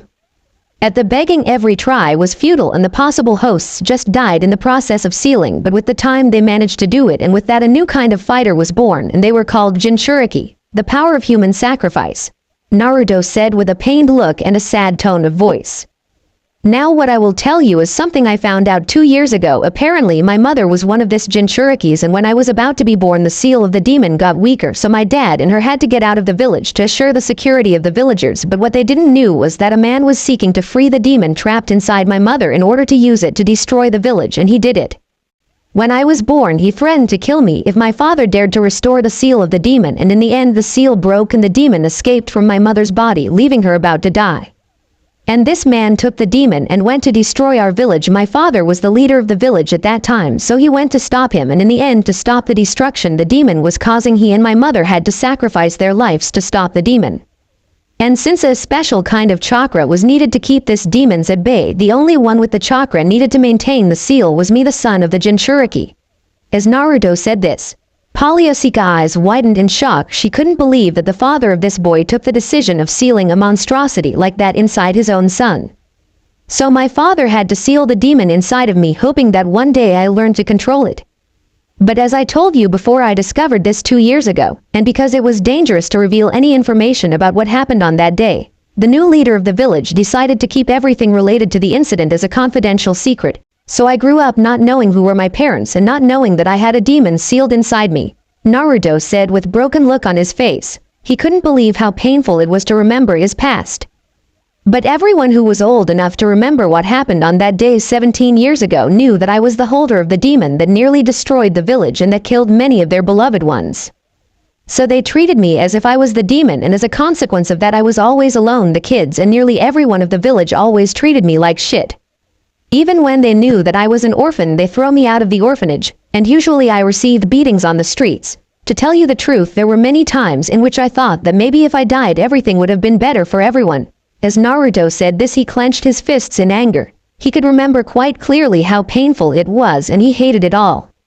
But I never gave up. Something in my mind kept telling me that maybe if I tried harder the people would recognize someday, and with that thought I took the stupid decision that someday I was going to be the leader of the village. But even after I took that decision, my life remained being quite the same hell. Until I finally managed to become a ninja. That was 5 years ago. Because that was the time when I really managed to make my very first friends, Sakura and Sasuke, and with that the blonde teen continued with the story of his life. He told her about the good times he passed with his friends. He also told her about his fights. He told her about how he tried to stop his best friend from going away of the village. He also told her about his pervy godfather and the years he spent with him training. He told her about Akatsuki, the organization that wanted to collect the tailed beast for their evil plans. He told her about his epic battle against Pain, the supposed leader of Akatsuki who managed to devastate his village. And he told her about the stupid decision he made 2 years ago of finding a way to stop the hatred and the anger of the people. He told her how he learned about the past of his parents and also about when he learned to control the powers of the demon he carried. And then he told her how his best friend became a monster which he had to kill and all the terrible things he did during the war. Then he told her how scared he felt of himself when he started to fail, that gradually he was losing his humanity, and finally he told her about what he described as his final failure, which led to the destruction of his world and to the deaths of all the people that he cared for. And that is how I ended up here alone, without a reason to keep living in a world that is completely unknown to me. Naruto finished his story and turned to look at the old woman. The look in his eyes at the moment was one filled with a mixture of pain, loneliness, sadness, remorse and hate. He just stayed there staring at the stoic figure of the old woman that was sitting at his side waiting for her reaction. He was doing an inhuman effort to hold back the tears that were about to fall from his eyes. Poor Lyuzuka was incredibly shocked by all the things that Naruto had told her about his past. She could understand now why he was feeling so sad and miserable, and she could also see the incredible kind of person that he was, because even after all the suffering he had went through since he was a little child, he was able to smile and to care for others. And then she was amazed by the fact that he was capable of being here talking with her after having lost everything. She couldn't help to feel an incredible admiration and compassion for the boy that was staring at her with a tortured look on his eyes. As she stared at his eyes, an incredible feeling of affection overwhelmed her, and as if it was a reflex, she embraced him in a hug, and then she whispered at him with a caring tone of voice, "Come on, let it all out. It's not healthy to repress what you feel." Naruto could have expected any kind of reaction except this one. He was ready to be called a monster, to be kicked out of her house, but instead the old woman was hugging him in a motherly way, and in the moment he heard her words he broke into tears. He cried like when he was a little kid. He cried without caring who could see him. He cried as he returned the hug to this strange woman who, at least for him, was the most marvelous person in this world at the moment. In the moment that poor Lyuzuka felt that the boy was hugging her back, she felt as if something had cracked in her old heart. "I still hate humans, but now there's at least another person that is worthy enough to receive my affection. Now you are not unique, stupid old Makarov," she thought to herself, and then she was surprised when she saw that she also had some tears in her eyes. "You are indeed a strange but amazing kind of person, Naruto. I didn't know you, and still you managed to enter into my heart," the old woman thought as she started to caress the blonde teen's hair in a comforting way. 2 hours later, Naruto woke up on the lap of the old woman. Apparently he had fallen asleep when he was crying, so he stood up immediately, a little ashamed of himself, and turned to look at her just to realize that her dress was covered by his tears and other nasal fluids. He couldn't help to feel ashamed. I'm sorry, poor Lyuzuka-san, for crying and all that stuff, and also for messing up your dress. If you want, I can clean it when you get change. And as Naruto said that, he realized that he was no longer wearing only his boxers. This time he was wearing a pair of black jeans and a white hoodie with some black symbols that seemed to be some kind of runes. Poor Lyuzuka couldn't help to smile at the blonde teen reaction. I used my magic to put those on you after you fall asleep. You see, it was quite weird to have a semi-kid sleeping on my lap, she said with a mocking tone of voice as she gave him a smile. Oh right, I'm sorry, but seriously, I don't know how to thank you for all the things you have done for me, Granny. First you healed me and now this. I assure you that someday I will find a way to repay you, the blonde said while blushing a little. Don't worry, boy, you don't have to repay me for anything. After all, what I did was just give a hand to someone that really needed it, but if you want to repay me in some way, for me it will be more than enough if you promise me that you won't give up on living. I know it will be hard to try to start a new life in an unknown world, but I can see now that you are a strong-hearted person, and I am sure that if you try hard enough you will be able to find happiness once again, the woman said with a serious yet calm tone of voice as she stood up from her chair and started to walk towards what appeared to be a little stove. Hey, where are you going, Granny? You promised to tell me about this world and the magic if I told you about my past, so please don't leave me hanging here, Naruto said with a tone he hadn't used in a lot of time, and that was his usual friendly and goofy tone of voice, which surprised him a lot. He was impressed because of the relief he felt after he let his emotions and frustrations flow out of his body, and for the first time he started to believe that maybe he could really start a new life here. Well, young man, you see it's quite late already and I'm starting to get a little hungry, and I bet that after 3 days of sleep you must be starving too, so after I fix us something to eat I will tell you everything that you need to know about this world, poor Lyuzuka said as she started to cut some vegetables near the weird stove. Half an hour later, poor Lyuzuka was telling everything she knew about the world to Naruto while they were eating. She told him about the magic guild system, which Naruto found was quite similar to how the ninja villages worked back on his world. She also told him about how magic worked and about all the kinds of magic she knew. Naruto was surprised to find that magic was more like a contract made with the elements and nature that allows the user to mix them with his own spiritual energy. He found it quite similar to the way his sage mode worked, he thought. She also warned him about the fact that the use of any kind of dark and demonic magic was considered a crime punished with death penalty. She also told him that the reason of that kind of punishment was a consequence of some events that had happened in the past, which ones involved a dark mage called Zarif, who apparently was feared by everyone in this world. So Granny, could you tell me why this Zarif guy causes fear in the people even nowadays? Didn't you said he died long ago? Naruto asked with a confused look on his face as he chomped down an apple. The reason of that is because one day he just disappeared without leaving any trail of what happened to him or where did he go. Of course, with the time people got to the conclusion that he was dead, but in reality he just disappeared. Actually, the only evidence that can prove that he existed are the creations he left behind after disappearing. Which ones are the main reason of the fear that the name Zarif causes? Poor Lyuzuka said with a serious tone of voice and a somber look in her face. So he is feared because of his creations, but why? I mean, what kind of things he created to be feared by everyone? Naruto asked to the old woman with a serious tone of voice as he stared directly at the woman waiting for an answer. Zarif is feared because he is the only mage known in history that is capable of creating demons with his magic power, and not only that, he was also known by his incredible skills in human and material transmutation, which ones allowed him to create a lot of wicked artifacts that served as containers for the demons he created. The old woman explained to Naruto with a sad look on her face, which actually surprised Naruto, but he was quite confused by what the old woman just said, so he didn't notice the change in her mood. I don't get it. He was capable of creating demons with his magic, but then instead of letting them loose to cause destruction, he just sealed them inside of objects created with alchemy. But for what purpose? The blonde boy asked to the old woman, who only stood up and walked towards a window in the front of the cabin. He didn't seal them away. He used to link the souls of the demons to his alchemical creations, which allowed them to avoid any kind of magical detection as long as they stood hidden inside of this objects, and in the end this came to be Zarif's secret weapon. because he just needed to send one of these objects to any place he wanted to destroy, and since the presence of the demons was undetectable, he just needed to wait for the perfect moment to let the demon loose to cause destruction. I don't even know how many cities and towns were obliterated in this way during the war against the Dark Mage, and actually nowadays there are still some remnants of his creations roaming around the world. Sometimes you can hear stories about towns and villages that disappear in one night, and that the only trail left by the attackers is always the same vile aura of corruption. Poor Lyuzuka said with a wise and kind of melancholic tone of voice as she stared at Naruto with a calculating look on her face. Well, I guess every world has its own insane maniacs, but seriously, you told me that there's a bunch of different kinds of mages out there, so why no one has done something to kill or seal the remaining demons of this Zeref guy? Naruto asked with a confused look on his face as he stared directly at the back of the old woman. There has been mages who have tried to kill them, and they were successful with the weaker demons that Zeref created. But those who had tried to stop one of the 10 demons from the Book of Zeref are all dead right now. The pink-haired old woman said with a serious tone of voice, with all her attention centered on the blonde boy, as if she was expecting some kind of reaction from the blonde boy. Hey Granny, what is that Book of Zeref that you mentioned before?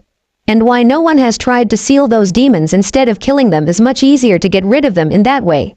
Naruto said with a wise tone of voice. After all, he had a vast knowledge of demons, and for him it was quite obvious that it was better to seal a demon instead of trying to kill it, and of course less dangerous. Well, young man, that is another thing that intrigues me about you, because until now there was only one kind of magic known to be capable of sealing a demon, and the only person known that had used it died as a consequence. And yet the man who saved you told me that he saw you sealing away a demon inside of a scroll with a strange kind of magic, the old woman said with a serious tone of voice but with admiration in her eyes. That alone is something impressive, but the thing that is even more impressive is that the demon he sealed was the 8-1 registered on the Book of Zeref, the one known as Chernobog, the Reaper of Souls. With those 2 achievements, he could easily be classified as an sulfur monosulfide class mage. I really hope for the good wealth of this world that he ends siding up with the light mages, the old woman thought to herself as she stared at the blonde boy. Okay, I understand that L sealed a strong demon, but I didn't use any kind of magic. I used one of the Fuinjutsu from my world anyway. Granny, you haven't answered my question. What is this Book of Zeref that you keep mentioning? Naruto asked with a harsh tone, because he was getting a little annoyed by the stares the old lady was sending him. Naruto, you may not understand it right now because you are not from around here, but by sealing that demon you did something that could be catalogued as legendary. You see, the Book of Zeref is one of the cursed relics he left behind before disappearing. It contains information about his 10 strongest demonical creations and about the objects they're linked to. And well, the 8-1 Chernobog, the Ripper of Souls, who was linked to the Chalice of Dark Souls, is the demon that you managed to seal. Just imagine what could be done if you joined a fairy tale and then teach those sealing abilities to the mages of the guild. We could. Poor Lyuzuka was saying with an enthusiastic tone of voice until she was interrupted by a very angry and annoyed-looking Naruto. That will never happen, and I am sorry if I am harsh telling you this, but I never said I would be joining a magic guild. Yeah, I think they are interesting, and I had decided to try to live in this world. But I won't join to any guild. I really have too much to mourn about, and also so many things I want to forget about the war in which I fought for 2 long years. And to tell you the truth, after all the shit that have happened to me, I don't think I am ready to fight again, and if what you told me about magic guilds is true, then I will need to fight to be in one. And I won't share my skills with no one of this world. Naruto said with a tone of voice that indicated that this was his final decision and nothing could be done to change it. I know for experience that the sealing jutsus in the wrong hands can be used to create terrible things. I am a perfect example of that, a human with a demon sealed inside. That was meant to be used as a weapon for war. Well, I don't want to be the one who brings that kind of knowledge to this world. Naruto stated with a very harsh tone of voice as he glared angrily towards the old woman. Poor Lyuzuka was regretting everything that she had said before. It was until now that she realized how stupid was her suggestion to the blonde. She had asked him to teach the knowledge that has brought his own world to an entire destruction to the mages of this world, who tend to be as stupid as the shinobis from his world. I am sorry, I understand why you don't want to teach your skills to the people of this world, and I respect your decision, but what concerns me more is what are you planning to do from here on if you are not planning to join to a guild? The pink-haired woman apologized and then asked with concern in her voice. Don't worry about it, Granny. Thanks for understanding me, and well, I don't really know what I am going to do. Probably I will find a job and then rent or buy a place to live in peace, who knows? the blonde said with a carefree tone of voice as he rubbed his temples to calm his sudden rush of anger. The old woman could see even if he was trying to hide it with his carefree attitude that Naruto felt really lost and probably without a motive to keep going on in his life. But what could she do to help him after all? How do you help someone who had lost everything? So she could only say the only thing that came to her mind. Well, at least before doing what you want to do you should go to Fairy Tail to pick up your stuff and say thanks. After all, they were the ones who actually saved your life. I just healed the difficult injuries, the old woman said with some authority in her voice, just like the one a mother uses to scold her kids. Well, I actually was planning on doing that. After all, I am not an ungrateful person and I really need to get back my gear and belongings since they are the only things I have left from you know where, the blonde teen said with a kind of melancholic tone of voice. In that case, I warn you, Makarov, the guild master will probably want to know about you. So what you tell him, it's up to you, child. I made you the promise of keeping everything you said to me as a secret, and I will stick up to my word. If you decide to keep your past as a secret to him, this old woman won't tell a word about you. But if it's of any use, let me tell you at least that he is the kind of person who would do anything to help those that are in need, so you can trust in him, the pink-haired woman said with her usual calm tone of voice as she gave a reassuring nod to Naruto in the last part. I'll think about it, Granny. After all, I will need to explain some things like how I was able of sealing a demon or what the hell I was doing there before the demon attacked, Naruto said, sounding a little worried about how he was going to explain all that had happened. Don't worry, boy, there are many kinds of unknown and ancient magic arts. You can easily explain your abilities by saying that they are some kind of lost arcane magic, but by any means necessary try not to use your demonic powers. I already have told you the penalty for the users of this kind of magic, so don't use it. I don't want you being labeled as a rouge mage. And about your origins, you could tell you are a survivor of the village that was attacked by the demon, or just a wanderer who had been traveling across different countries after fighting for 2 years in a war, the old woman said with a kind tone as she stood up and started to walk towards the front door of the cabin. Those are quite good set-up stories. You would have been a great spy back in my world, you know. And don't worry about my demonic chakra. I always use it as a last resort. But anyway, where are you going? Naruto said with his usual carefree tone of voice. Well, you see, young man, it's getting quite late already. We have spent a whole day talking about your past and about this world, and maybe you don't need to sleep after resting for 3 days, but this old lady needs some rest, poor Lyuzuka said with a happy tone of voice as she opened the main door. It was until now that Naruto realized that it was dark outside the windows of the hut. Oh, I see. I will sleep a little too. My chakra levels are not at their fullest, and who knows what awaits for me tomorrow. Good night, Granny. And after he said that, the old lady left the room with a small smile on her face, and Naruto went to sleep once again, thinking about everything he had learned today and also about what he could do in this new unknown world. Wow, that old hag really surprised me with her reaction. It's the first time we found someone who doesn't freak out after learning about my existence. I wonder if she would do the same if I tried to rip her apart, the demon fox said with an evil tone of voice and an evil chuckle at the end. As if I would let you do that, stupid fox. But you are right, I was very impressed by her reaction, because even when I told her about you and about all the people I killed during the war, she still trusted in me. Makes me wonder if every people in this world could be like her, Naruto said as he started to inspect the seal that was at the front of the cage of the Kyuubi. It would be nice, don't you think? Naruto asked to the demon fox. No, it wouldn't be nice, because if I don't see you suffer, I get quite bored in this horrible cage, the demon fox said with an annoyed tone of voice as he turned to look at Naruto. Anyway, what the hell are you doing to the seal, kid? The demon asked with a bored tone of voice.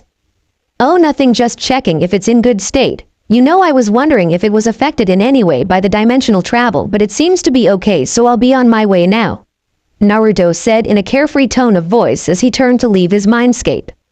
Hey kiddo, don't let your guard down. This people you are meeting tomorrow might have healed you, but remember how bad things can get when you trust too much in someone, the demon fox said with an annoyed tone as he returned to sleep once again. I know that already, Fox, so you don't have to worry about it. I will have my ward up at any time, even if it's not needed. I am a ninja after all. Well, goodbye for now, Naruto said with his carefree tone of voice as he vanished from his mindscape. Naruto opened his eyes and then tried to sit up groggily on the bed he was lying, but failed and fell to the side due to the pain he felt on his right arm. Damn, I forget about how damaged it was. I really hope that my arm heals soon. I feel really useless without it, Naruto thought to himself as he managed to sit up at the edge of the bed. Then he heard the voice of poor Lyuzuka, who seemed to be talking with a man outside the room he was in. It seems the person who is going to pick me up finally arrived. I guess it's time to meet my saviors. Naruto thought, and then he chuckled. He find it funny because this was the first time in a very long time that someone had saved his life. It was normally him doing that role for everyone. After he got dressed, he walked towards the door to get out of the room and meet the people outside since they didn't seem to be coming into the room. When he reached the doorknob, he waited a little bit and tried to hear what they were saying. So the kid is finally up, thanks God. When Guildarts brought him to the guild 3 days ago, he looked terrible. Some of us thought he wouldn't make it through the night, so it's good to know that he is all right now. The voice of the man said with exaggerated enthusiasm. I bet Lisa-chan will be very happy when she hear this. The man said with yet more enthusiasm. Could you be less noisy? I know it's good that the kid is all right, but you are exaggerating. That's another reason for you of why I hate humans so much, poor Lyuzuka said with an annoyed tone of voices. Old lady, you do realize that you are a human too, so that means you hate yourself, the unknown man said with a mocking tone of voice. Shut up before I decide to beat you down with my broom. Now come on, I will take you to see the child, the old woman said with an exasperated tone of voice. Naruto could only chuckle at what he heard from the two that were talking outside, yet he wondered who could this Lisa-chan be and why will she be happy when she learns that he was all right. According to what that man just said, it seems that everyone from their guild got worried by the state I was in. Well, I guess I must have looked horrible. They must be good people if they worried that much about me. I really should go and say thanks. With that thought in mind, he opened the door of the hut and walked outside, which got the attention of the two adults. Hey kiddo, it's good to see you up and walking. After seeing the state you were in, I thought that it would take you at least a month to get well, but it seems that I was wrong, the old man said with a lot of enthusiasm as he smiled to Naruto. Yeah, I've always been a fast healer, but if it weren't for the people of your guild, I probably would be dead by now. My name is Naruto Uzumaki, by the way, and it's a pleasure to meet you, Naruto said with a friendly tone as he bowed respectfully. Oh, look at that, you are such a respectful boy, aren't you? The name is Macau Bolt, and it's a pleasure to meet you too, the man known as Macau said with a friendly tone as he stretched his right hand to Naruto. Naruto shook hands with Macau as he said, so I must assume you were here to pick me up and take me to see you, Guildmaster Makarov, was it? Yeah, you could say that now, but actually I was sent here to check on your state. You see, the master has been quite concerned by your health state since the day that Guildarts brought you to the guild on that horrible state, Macau said with a friendly tone as he stared at the boy in front of him who seemed to be on his 17s and looked like a normal teen. Yet according to what Guildarts told them, this boy was strong enough to beat a demon alone, so he couldn't help to feel a little intimidated by the boy. After all, what could he do against someone like him if he ended up being a dark mage? Naruto was not the sharpest kunai around the place, yet he knew that the man in front of him was a little afraid of him. And even when he managed to control his fear greatly, he was giving little signs of it, just like the constant change of his position or the little amount of sweat that was constantly forming on his forehead. This were things that he had learned to note as a sign of uneasiness during his ninja years. Well, in that case, we should go to see your guild master as soon as possible, so he can stop worrying about me, and of course to give my thanks to the people that treated me, Naruto said with a friendly tone of voice and a smile that didn't reach his eyes. Yeah, that's probably the best thing to do, especially after the incident that happened last night with some of your stuff, Macau said with an ashamed tone of voice as he scratched the back of his head. As Macau said that, Naruto's mind was racing in panic. Apparently this people had managed to mess with his stuff, which consisted in a bunch of scrolls with sealed things inside, and more than a half of his stored items were pretty dangerous artifacts that went from explosive tags to a wide variety of sharp and deadly stuff. Not to mention, he wasn't too proud of some of the stuff that he had stored in those scrolls. God damn it, what am I going to do if they unsealed that damn scroll that was filled with the corpses of some of the ninjas that I killed in the war? Damn it, I shouldn't have accepted to gather corpses for the investigation bureau. Those guys were insane. Why the hell did they wanted corpses in the first place? Naruto thought to himself as he analyzed the expression of the man in front of him to find out if he was hiding something or acting suspicious towards him. Come on lad, don't give me that look. We didn't try to steal something from you. It was an accident, you see. A kiddo from the guild named Natsu was curious about your stuff, so he went to take a look at it, but when the scroll he took didn't seem to open to look at its contents, he got angry and then he tried to burn it, but when he channelized some of his fire magic on the paper, the scroll exploded, and the next thing we knew was that Natsu was stuck under a giant mountain of what looked like a bunch of weapons and camping gear. Macau explained with a weary tone of voice. After all, something on the back of his head was telling him that it was not a good idea to be in bad terms with this boy, especially when said boy carried with him a ton of deadly weapons. As Naruto heard that, he started to calm down. Apparently the only scroll that this people managed to open was the one that contained his equipment. Damn, that was a close one. I better get rid of that scroll filled with corpses as soon as possible. I don't want to raise suspicions.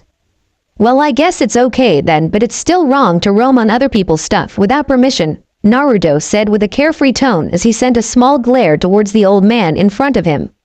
Yeah, I know that, but you could say that Natsu is not the smartest boy around and he often acts without thinking, Macau said with a friendly smile on his face.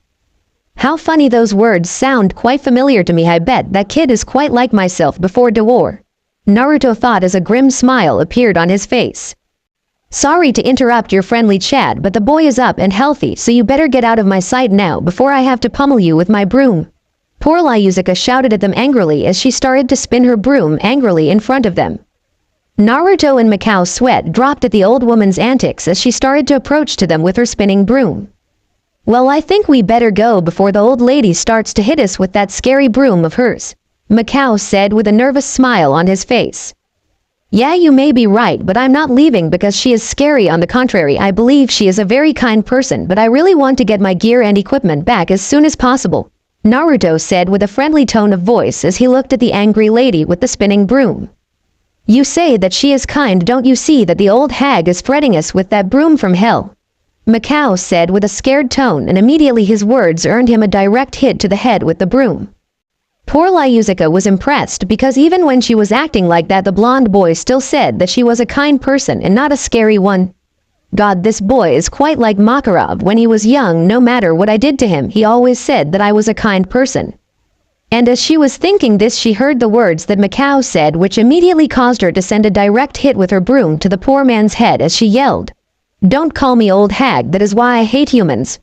She turned towards Naruto with a little smile on her face.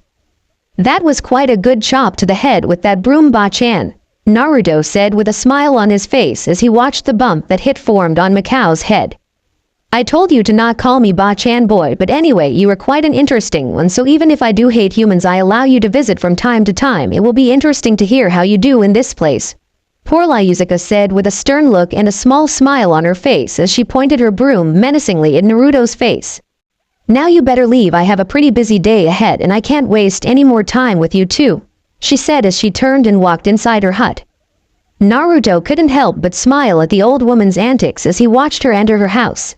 I knew it, she is quite a nice and kind person, but surely she could have better ways to ask someone to come visit her from time to time, he thought. Meanwhile, Macau couldn't believe what his eyes just witnessed. Never in his life he had seen poor Lyuzuka acting nicely towards anyone, and yet she smiled at this boy and even invited him to come visit her another time.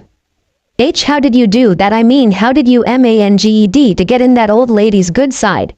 Macau practically shouted at Naruto in amazement as he stood up from the ground, still holding the bump that formed on his head. I don't know, what do you mean by saying that she is just a very nice person with some temper problems, but in the end she is quite nice. But anyway, we should probably go and see you, guild master, don't you think so? Which way do we go? Naruto said with a carefree tone of voice as he turned to look at the older man. Alright then, follow me, I'll lead the way. I bet the people at the guild will be surprised to see you walking so soon, Macau said with an enthusiastic and friendly tone of voice as he started walking towards the forest with Naruto walking right beside him. An hour later at Magnolia City, the word impressed was a short term to describe how amazed Naruto was when he looked at the city of Magnolia. Never in his life he would have imagined that a city could be this big. This place was practically 10 times the size of Konoha, and the architecture of the houses and building was so different to what he was accustomed to see. Not only that, but as he walked through the street with Macau, he couldn't help to look in amazement at all the people that was walking on the street. After all, some were dressed with very weird attires and some were of forms and sizes that he thought should be inhumanly possible. But lastly, he noted that every single person around seemed to be so happy, and this in the end brought him a grim and sad feelings.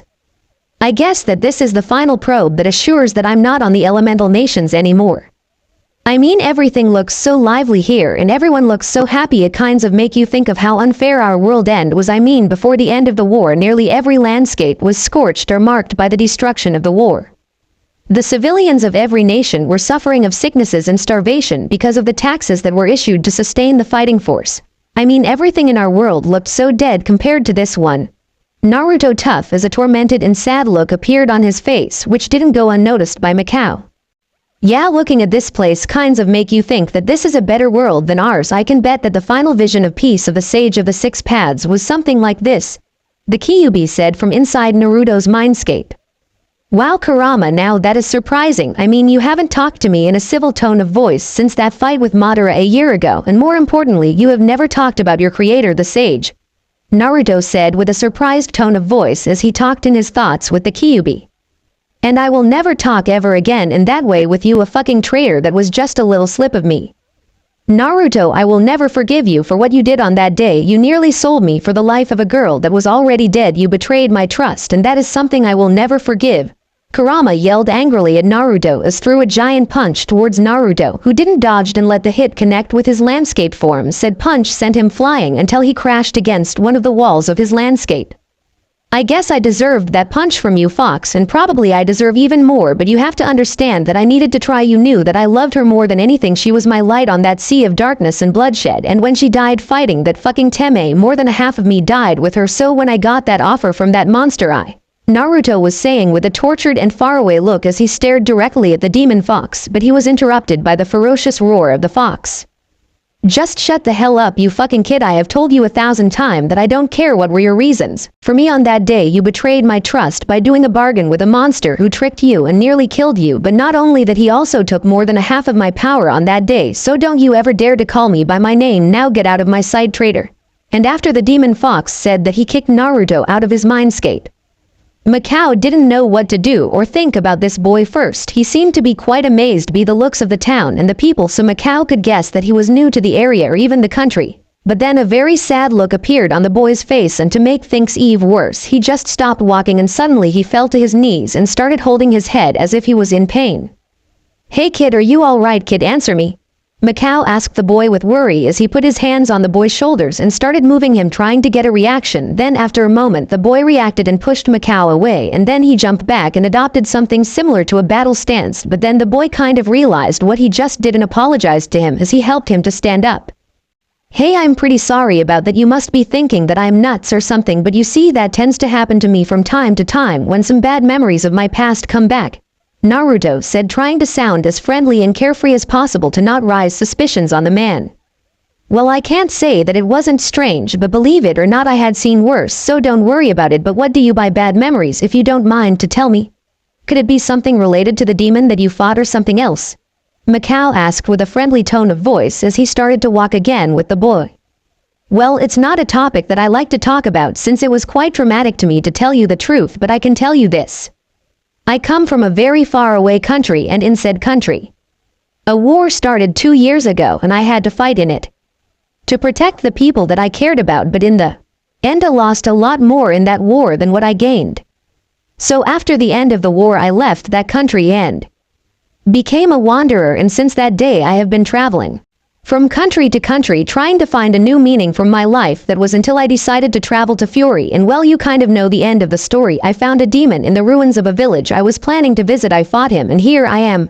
Naruto narrated his half-true half-fake story with a neutral tone of voice, not sad but also not angry, just an empty tone of voice. But what surprised Mikao were Naruto's eyes as he told him his story. They were full of sadness, remorse and loneliness. In that moment, the thought that a boy of that age shouldn't have that look on his eyes crossed Mikao's mind. Okay, that is enough. I understand what kind of bad memories you must have, but goddammit, what kind of place was that country? I mean, you said that you fought in a war for 2 years. That would mean that you were what, 14 or 15? Mikao said with a serious and concerned tone of voice. After all, he couldn't conceive the thought of a kid fighting in a war. I was 15 when the war broke out, and well, my country of origin works under a militarized regimen, so our childhood ended early when we were enrolled on an academy to start our training as fighters. That was at the age of 10, and by the age of 12 we were declared as full-trained fighters that were supposed to give their lives for their country, Naruto said with a cold tone of voice that made Mikao nervous, because it seemed that the one talking right now was the trained fighter and not the boy he met some hours ago. Ouch, it seems that you had quite a rough past, kid, but anyway, what were the things that you were trained to do for your country? Mikao asked with a curious tone even when he feared the answer to that question. Naruto stopped walking, and as he did that, Mikao also stopped to turn to look at him surprised. Naruto didn't know why it was so easy to talk to the people he has met in this world so far. He just felt that they have this aura around them that told you they were trustworthy, so he steeled his resolution to tell this man something that may raise suspicion on him, but he felt that he needed to tell him. Trust me on this one, old man, you don't want to know what we were trained to do on that academy on the time I spent living on that country. I did a lot of terrible things that they instructed me to do, and they are things I am not proud of, and now I realize how worthless they were, and they are one of the reasons of why I ran away from that country. To tell you the truth, I kind of wanted to start a new life in another place, and I also wanted to forget all those terrible things from the past, Naruto said with a tone full of resolution that betrayed no doubt that he was telling the truth. Look, kid, I won't judge you for what you did on the past because I can see in your eyes that you are truly ashamed for it, and I also respect that you want to start a new life somewhere else right now. The only thing that I can tell you is that if you are looking for a place to start anew, then Fairy Tail is the place. There is a lot of people with rough pasts there that have grown out of them in the guild, cause you see, we are not just a simple guild, we like to call ourselves one big family. Oh, and by the way, your past is safe with me. I won't tell it to anyone unless you allow me. After all, everyone deserves to keep their secrets, but thank for the vote of confidence, by the way, Mikao said with a big smile on his face as he gave a one-armed hug to Naruto. Long forgotten was the man that felt uneasy around the blonde boy. One big family, huh? It does sound like an interesting place, but am I ready for something like that? More importantly, do I even deserve to belong to a place like that when I am the reason of the downfall of a world? Naruto thought to himself as a grim feeling started to overwhelm him again, but this time he tried to send it to the back of his mind. You know, old man, maybe one day I can be a part of Fairy Tail, but right now I still need to think about it, Naruto said with a small smile on his face. Okay, I respect that, but think about it, kiddo. Maybe by the end of this day we may have a new member in our family, and by the way, we have arrived, Mikao said in a happy tone as he stopped in front of a very peculiar yet impressive building that looked like a miniature version of one of the pagodas that he had seen on the elemental nations, with a gigantic door and a banner at the top of said door that read, Fairy Tail. Well, it's certainly the building kind of standout, don't you think, old man? Naruto said with carefree tone of voice as he took in all the details about the build. Mikao laughed a little because of Naruto's comment as he said, well, yeah, but we like it that way because you see, our dream is to be the best guild in all Fury one day, and then we will want to be recognized by our extravagant way of doing things. Well, you are certainly on the right path to achieve your dream. Then I mean, the people at your guild are surely something else if they just help a perfect stranger like me. Even when you didn't know anything about me, I can tell you that things like that speaks highly of your guild, Naruto said with pride on his words as he walked toward the door of the building. Thank you about that compliment. It's good to know that someone thinks we are doing things right, but we should go in and talk with the guild master, and not only that, I bet everyone will be pleased to see you walking, Mikao said as he walked forward and grabbed the handle of the main door. So Naruto, are you ready to go in? Mikao asked with a friendly tone as he turned to look at Naruto. Hey, you are talking with Naruto Uzumaki. I am always ready. Mikao could only chuckle when he heard Naruto's words as he opened the main door. When Naruto took a glance at the insides of Fairy Tail, he wasn't amazed at all. Everything looked like a gigantic bar of sorts. There were large tables with large benches lining up around the room. There was a little bar at the bottom of the room, and there was a staircase that went up to a second floor. He could also see some doors here and there that probably went to other rooms, but nothing to be too amazed about. But what got his attention was the people in the room. They were from a wide range of ages. Some were old, but there were also a lot of kids that looked between 12 to 15 years old. But what he noticed over all the other things was every one of them had a smile on their face, which proved that every single one of them was enjoying the time they were spending with their friends, even when right now it just seemed like they were literally biting the crap out of each other in a full-out fight. As Naruto stared at the chaos going on all around the guild, he couldn't help to feel a mixture of sadness and anger curse through all his body. God damn it, when I look at them I just can't help but think of how unfair was the end of all of my friends. What would I give if I could enjoy my time with them at least one last time? And what makes it even worse is that they're dead is my fault. If I was stronger I could have stopped Madara before he blew that fucking chakra bomb. Naruto, tough as the anger he was feeling overcame the sadness, and he didn't realize that he started to grit his teeth and clench his fists in anger. And also, he didn't notice that because of his anger he started to release a small quantity of killing intent. which didn't went unnoticed by some of the most experienced members on the guild, a little group that included Guildarts, Laxus and his Thunder Gods tribe, Little Urza and Little Mira, who immediately stopped fighting with each other as soon as they felt this little source of killing intent and started looking for its origin. And finally, the last one to notice it was the guild master Makarov Drayar. Hey stupid kid, you better control that anger of yours right now. You are starting to generate killing intent without noticing, and I already managed to pinpoint 8 persons that had noticed that you were the origin, and I'm pretty sure that giving off killing intent it's not the best thing to do to give a first good impression to someone. The Kyuubi growled in anger to Naruto from inside the cage. As soon as Naruto heard what the fox told him, he started to suppress his anger, making the killing intent disappear, and as soon as he did that, he scanned the room to look for the ones that had managed to notice him generating killing intent. Almost immediately, he spotted the orange-haired man that he met at the place where he fought with the demon staring directly at him from the 2nd floor. Then, not so far from said man was a group of 4 teenagers who also were staring at him. The group consisted of a tall and muscular blonde-haired boy with spiky hair, a brown-haired girl with white glasses, a green-haired boy that seemed to have some kind of antennas on his head, and finally a weird guy wearing some kind of armor. Then he also spotted 2 girls that were glaring at him from between the crowd that was fighting in the 1st floor, one with white hair made up in a ponytail wearing some gothic clothing, and the other one with red hair wearing what looked like a chest plate. God damn it, it seems I'm going to have to do some explaining about my recent surge of anger. Seriously, my luck kind of sucks lately, Naruto thought as he watched the both girls that were glaring at him started to walk on his direction.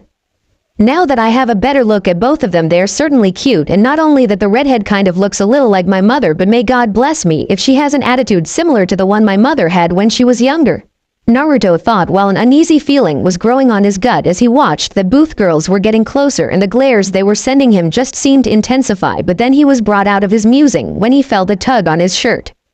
When Naruto turned to see who was asking for his attention, he found another white-haired girl, but this one had a short haircut and was wearing a pink dress, and she also looked a lot younger than the other one, and this one was sporting a giant smile on her face as she looked at him instead of terrible glare the other white-haired girl was sending him.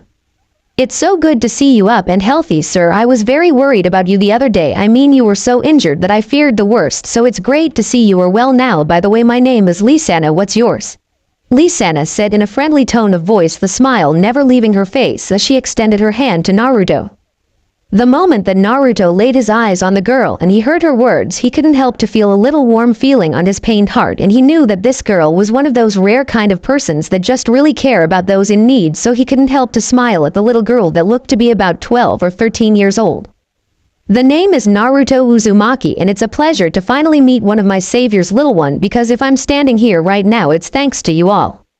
Only God knows what would have happened to me if that tall orange-haired old man wouldn't have showed up, Naruto said with a warm tone of voice and a smile on his face as he ruffled the little girl's hair with one of his hands. He didn't know why, but this just felt right, since this girl kind of brought back some memories of his old friend Konohamaru and his gang. Lisana wasn't expecting that this new boy acted in such a familiar way with her, but when she saw his smile and the nostalgic look in his eyes, she knew that this boy couldn't be a bad person. But she also managed to notice the sad and empty feeling that his eyes were expressing, since she had seen similar looks on her sister and brother and in some other member of the guild, and that was the look of someone who had lost someone precious. Naruto, don't think about what could have happened. What matters now is that you are here now, and also don't call me little one. I'm not that little, it is just that you are quite tall, Lisana said with an adorable pout on her face. And she was right, since now Naruto stood at a height of 6.2 feet, since he had grown a lot during the war. No, those are just excuses, especially when that cute little pout of yours makes you look younger, Naruto said with a mocking tone of voice as he stood up at his full height and looked down at Lisana.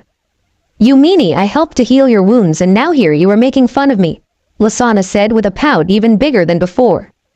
Oh, so you helped to treat my wounds? In that case, Lisa-chan, I really owe you a big one. If you ever need help, don't forget to ask me for a hand, Naruto said with a friendly tone as he smiled at the little girl. You certainly owe her a big one, stranger, but not only to her but to all of us. You know it wasn't easy to treat that battered body of yours, so we expect you to keep that promise, unless of course you were a liar who can't keep his word, the older white-haired girl from before said as she now stood right in front of Naruto with the same glare from before on her face. Mira, nay, don't be nasty with him. He just got over his injuries, and besides, we all helped him without expecting some kind of payment, Lisanna said with an ashamed tone of voice as she tried to push Mira away from Naruto, but she didn't move, and to make things even worse, Urza came to stand also right before the blonde, and she sent him one of her deadly glares that were famous around the guild, but to her surprise the blonde didn't even seem to care or notice it. Okay, what is this? Why are you two looking at me like that when I was just being friendly with Lisa-chan? Naruto asked with an annoyed tone of voice as he stared at the both girls that were glaring daggers at him. Come on, don't try to play dumb with us, you know quite well why we're here, and let me warn you of something. If everything that has happened in the last 3 days was some kind of sick act of yours to get into the guild to bring us harm, then you will face my wrath, and I don't guarantee that will end well. The girl known as Urza said in a low yet menacing tone of voice that left no doubt that she wasn't lying, as she out one hand over the hilt of the word she had attached at her waist. As Naruto heard the girl words, he stopped acting like his younger self and the warrior that was hardened by 2 years of war took place. My, this girl is really kind of scary, but there's nothing to worry about. If I really wanted to harm her, I could have killed her 2 times already without even letting her draw her sword out. Naruto tough as he chuckled internally at how foolish this girl was. She was menacing him. The Konoha's dead, the Reaper. The man who stopped alone a unit off 150 ninjas. She would be dead before she could even assume a battle stance. As soon as he thought this, he stopped, and just now he realized how affected he was by the war. What the hell is wrong with you, Naruto? You are not like this. You can't be thinking on all the different ways in which you could kill a girl who is only trying to protect her family. You are not a monster like that sick bastard. Naruto scolded himself on his thoughts, then he turned to look at the redhead with determination in his eyes.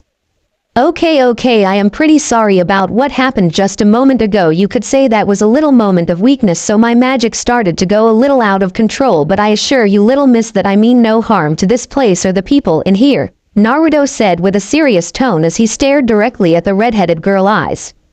A moment of weakness?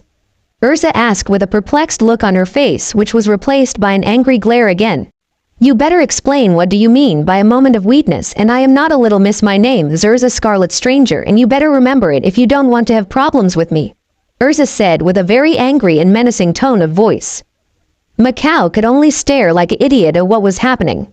Before his eyes first, he saw Naruto marveling about the people in the guild. He saw him scowling as if something was disturbing him, and after a little moment he started to emit a kind of a rotten yet dangerous feeling which unnerved him. But when he saw him talking to Lisanna on a very friendly way, his nerves calmed down. But just when he thought everything was all right, Urza and Mira appeared and started to threat the blonde about something bad that he apparently did. It was quite confusing. He could just pray that things wouldn't escalate into a fight, and by now nearly the whole guild had stopped fighting and was hoping the same thing as they stared at the blonde boy and both girls. Especially now that they knew the cause of the boy's injured body, since according to what Gildarts said to them, this boy was capable of stopping one of the 10 most powerful creations of Zeref all by himself. Naruto could only chuckle at this girl behavior. She surely was a hard-headed one, and he knew that probably the only way to convince her that he didn't meant any harm to them was to tell her the truth right on her face. So he walked forward and started to talk in a low tone so that only her could hear him. The name is Naruto Uzumaki, and what I meant by a moment of weakness was that just a moment ago I let some pretty horrible memories to resurface, cause you see I am a trained soldier who had been fighting in a war for the last 2 years. I guess that is enough for you to picture out what kind of memories I had just a moment ago, and since my magic tends to be affected by my emotions that happen, and I am truly sorry if it startled you, but it's something I can't control and happens from time to time. And I bet you can understand it, Urza, since you also sport eyes that show you had a very rough past just like me, Naruto said in a cold yet serious tone of voice, whispering out the last part as he then walked past Urza and turned to speak with Macau. So he was a soldier and he fought in a war, so that mean he have blood of who knows how many on his hand. That makes him even a bigger threat to the guild. If he ends up joining, I will have to keep a close watch on him, but apart from that, he surely knows how to read other people. He is the first one that have managed to know just with a look at my eyes that I had a pre-thought past too, Urza thought to herself as she turned to talk to Mira. So what did he told you, Tomato Head? Mirajane asked as she scowled at Urza. It's not important really, you idiot. Let's just say that for now he is not a threat to our family, but if he ends up joining the guild, then we will have to keep a close watch on him, Urza said with a serious tone of voice. Oh excellent, I wouldn't mind stalking such a hot guy. The first mean, have you looked at those muscles he have? Mirajane said with a nasty tone as a red tint appeared on her cheeks. Mira, that's inappropriate for a girl. Don't talk like that, it makes you sound like a pervert, Urza said with a scowl on her face. Oh come on Urza, you can't tell me you hadn't noticed how hot that Bolm guy is unless of course you like girls, right? Mira-Jane asked with an evil tone of voice as she started laughing at Urza. What did you say, you gothic? I don't like girls and I'm going to teach you a lesson for telling lies like that, Urza said with a pissed-off tone in her voice as she unsheathed her sword. Then bring it on, you, I will be the one teaching you a lesson you'll never forget, Mira said with a menacing tone of voice as her hands transformed into claws and she charged at Urza. Man, aren't they a lively pair, Macau? Naruto asked as he stood right beside said man who was now near the bar. You have no idea, Naruto, but seriously sorry about their attitude. I mean, they acted pretty mean with you, Macau said with a friendly tone as he looked at the blonde boy. Don't worry about it, I am accustomed to deal with rowdy violent girls, but more importantly, where can I find your guild master to talk with him? Naruto asked with a carefree tone of voice as he sat himself at one of the bar stools. Well, young man, you won't have to go far since I have been here since you arrived. By the way, it's good to see you are healthy again, my boy. An extremely short, elderly man with black eyes, a thick white mustache and a growing bald head said from the stool that was right beside Naruto as he took a sip from his glass of ale. As soon as Naruto laid his eyes on the old man, he knew he was extremely powerful, and yet this man had a bright and kind aura around himself. It kind of brought him some memories of the old Hokage Sarutobi. I see, so you are the guild master. I won't lie to you, I was kind of expecting to see a more badass looking guy, but you certainly hold a strong aura around yourself, Gramps. By the way, my name is Naruto Uzumaki and I am here to thank you for treating my wounds, Naruto said with a friendly tone of voice as he shook hands with Makarov. Makarov cried anime tears as he heard what Naruto said first. Why the hell everyone says something like that when they meet me for the first time? Makarov thought to himself as he heard the last thing that Naruto said. You don't have to thank us, my boy, we were just doing what was right to do. You needed help, we helped you, but if you really want to keep that little promise you made to Lisana, I won't stop you, Makarov said with a smile on his face as he took another sip from his drink. Well, since I don't really have anything else with me to repay you, Gramps, I think I am going to hold up to that promise I made to her, but it doesn't apply just to her. If anyone from your guild ever needs anything, just give me a call and I'll come running to see what I can do, Naruto said with a sad smile on his face first, because making another promise to someone was kind of making him remember that he failed to accomplish all the promises he made in his world when his final encounter with Madara ended like that, and second because he was finally accepting that he didn't have anything in this new world, and thinking about that kind of gave him a morbid feeling. Makarov knew that everything that Gildarts told him about this boy was real in the moment that he looked at his eyes, which were filled with a mixture of sadness, remorse, loneliness and emptiness, and he couldn't get himself to imagine what kind of things could make a boy of that age to have those eyes, because those were the eyes of someone who was lost and whiteout, a proposed to follow in his life. In short terms, those eyes only indicated that this boy literally didn't have anything left other than his life. But he also knew that right now he couldn't do anything for the kid since they were just two strangers meeting for the first time. Right now the only thing he could do was offer him a place on the big family that was Fairy Tail. My boy, if you feel the need to fulfill that promise, don't you think it would be easier to do so if you were part of the guild? You are more than welcome to join if you want to, Makarov offered to him with a friendly smile on his face. I am sorry, Gramps, but I will have to say thanks but no thanks. But don't get me wrong, I do appreciate your offer. This place seems to be quite interesting.